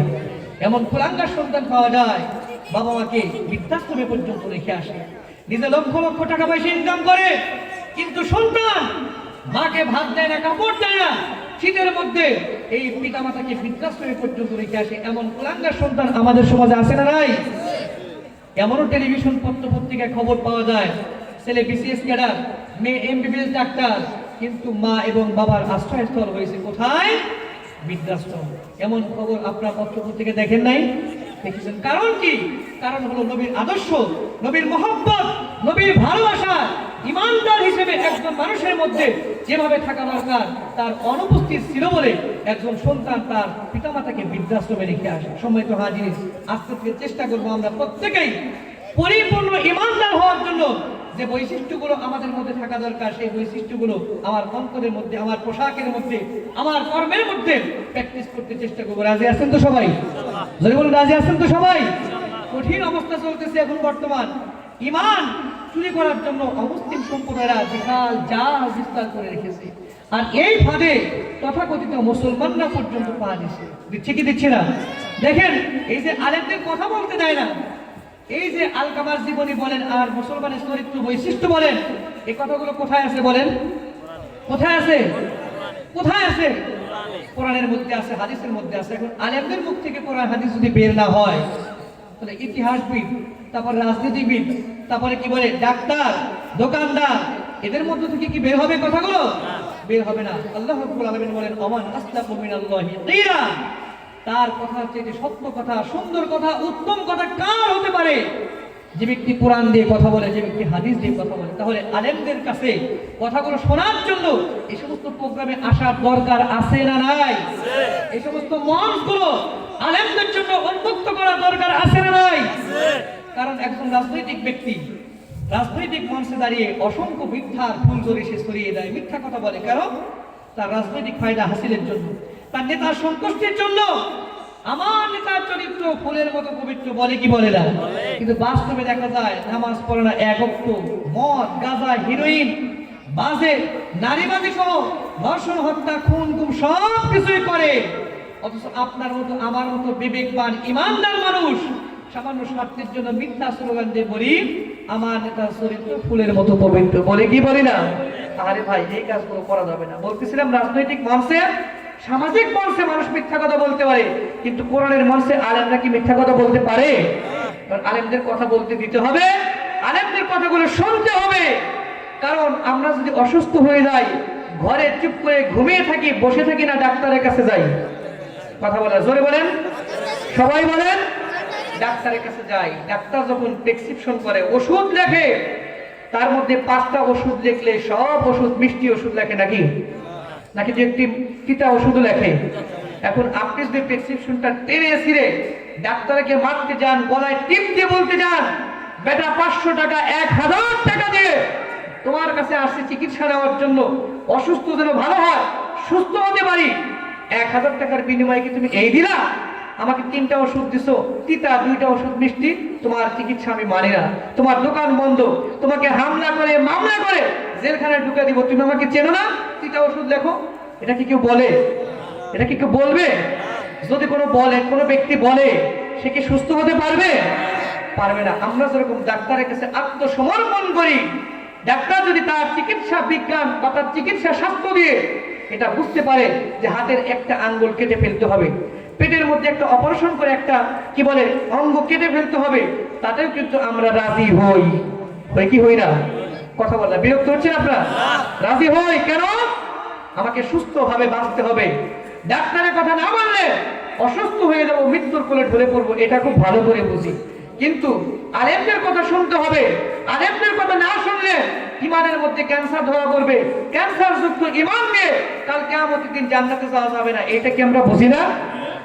এটা বোঝার দরকার আছে না নাই? আলেমের কথার মধ্যে কিছু এমন কথা আসতে পারে যেটা আমার শরীরের বিপক্ষে। এখন আলেম কথা বলে সুদের বিপক্ষে, সুদপুর যদি বলে হুজুর কথা বলতে পারবেন না। আলেম কথা বলে ধর্ষকের বিপক্ষে, ধর্ষক যদি বলে ধর্ষকের বিরুদ্ধে কথা বলা যাবে না। আলেম কথা বলে চরিত্র হরণকারীদের বিপক্ষে, সেটা যদি আপনারা বন্ধ করে দিতে চান, রাস্তাঘাটে লাশের মিছিল, জেনাকারের মিছিল দিয়ে সয়লাভ হয়ে যাবে, এই সুন্দর সমাজটা জাহেলিয়াতের সমাজে রূপান্তরিত হয়ে যাবে, ঠিক কিনা? সময় তো হাজির, প্রধান অতিথি এসে গেছেন, আর কথা বাড়াবো না। আমার মূল কথার সামারাইজেশন যেটা সেটা হলো, আমরা যদি নিজেদেরকে ইমানদার বলে দাবি করি, রাসূল সাল্লাল্লাহু আলাইহি ওয়াসাল্লামের জীবনী পরিপূর্ণভাবে অনুসরণ করতে হবে। ব্যক্তি, পরিবার, সমাজ, ব্যবসা বাণিজ্য, রাজনীতি, অর্থনীতি সকল ক্ষেত্রেই আল্লাহ রাব্বুল আলামিন আমাকে আপনাকে প্রত্যেককেই পরিপূর্ণ ইমানদার হওয়ার জন্য যে বৈশিষ্ট্যগুলো অর্জন করা দরকার, যেই মত, যেই পথ, যে আদর্শ ভিত্তিক জীবন ব্যবস্থা তৈরি করা দরকার, সেই পথে থেকে আল্লাহ রাব্বুল আলামিনের প্রিয় ইমানদার বান্দা হওয়ার তৌফিক দান করুন সকলে বলি আমিন। ওয়া আখিরু দাওয়ানা আলহামদুলিল্লাহি রাব্বিল আলামিন। আমার জন্য দোয়া চাই, আপনাদের জন্য দোয়া করি। পাশাপাশি আজকে যারা এই সুন্দর কোরআনের মেলা আয়োজন করছে তাদের জন্য দুনিয়ার জীবনে শান্তি, পরকালীন জীবনের মুক্তি কামনা করে আমি বিদায় নিচ্ছি। আসসালামু আলাইকুম ওয়া রাহমাতুল্লাহি তাআলা ওয়া বারাকাতুহু।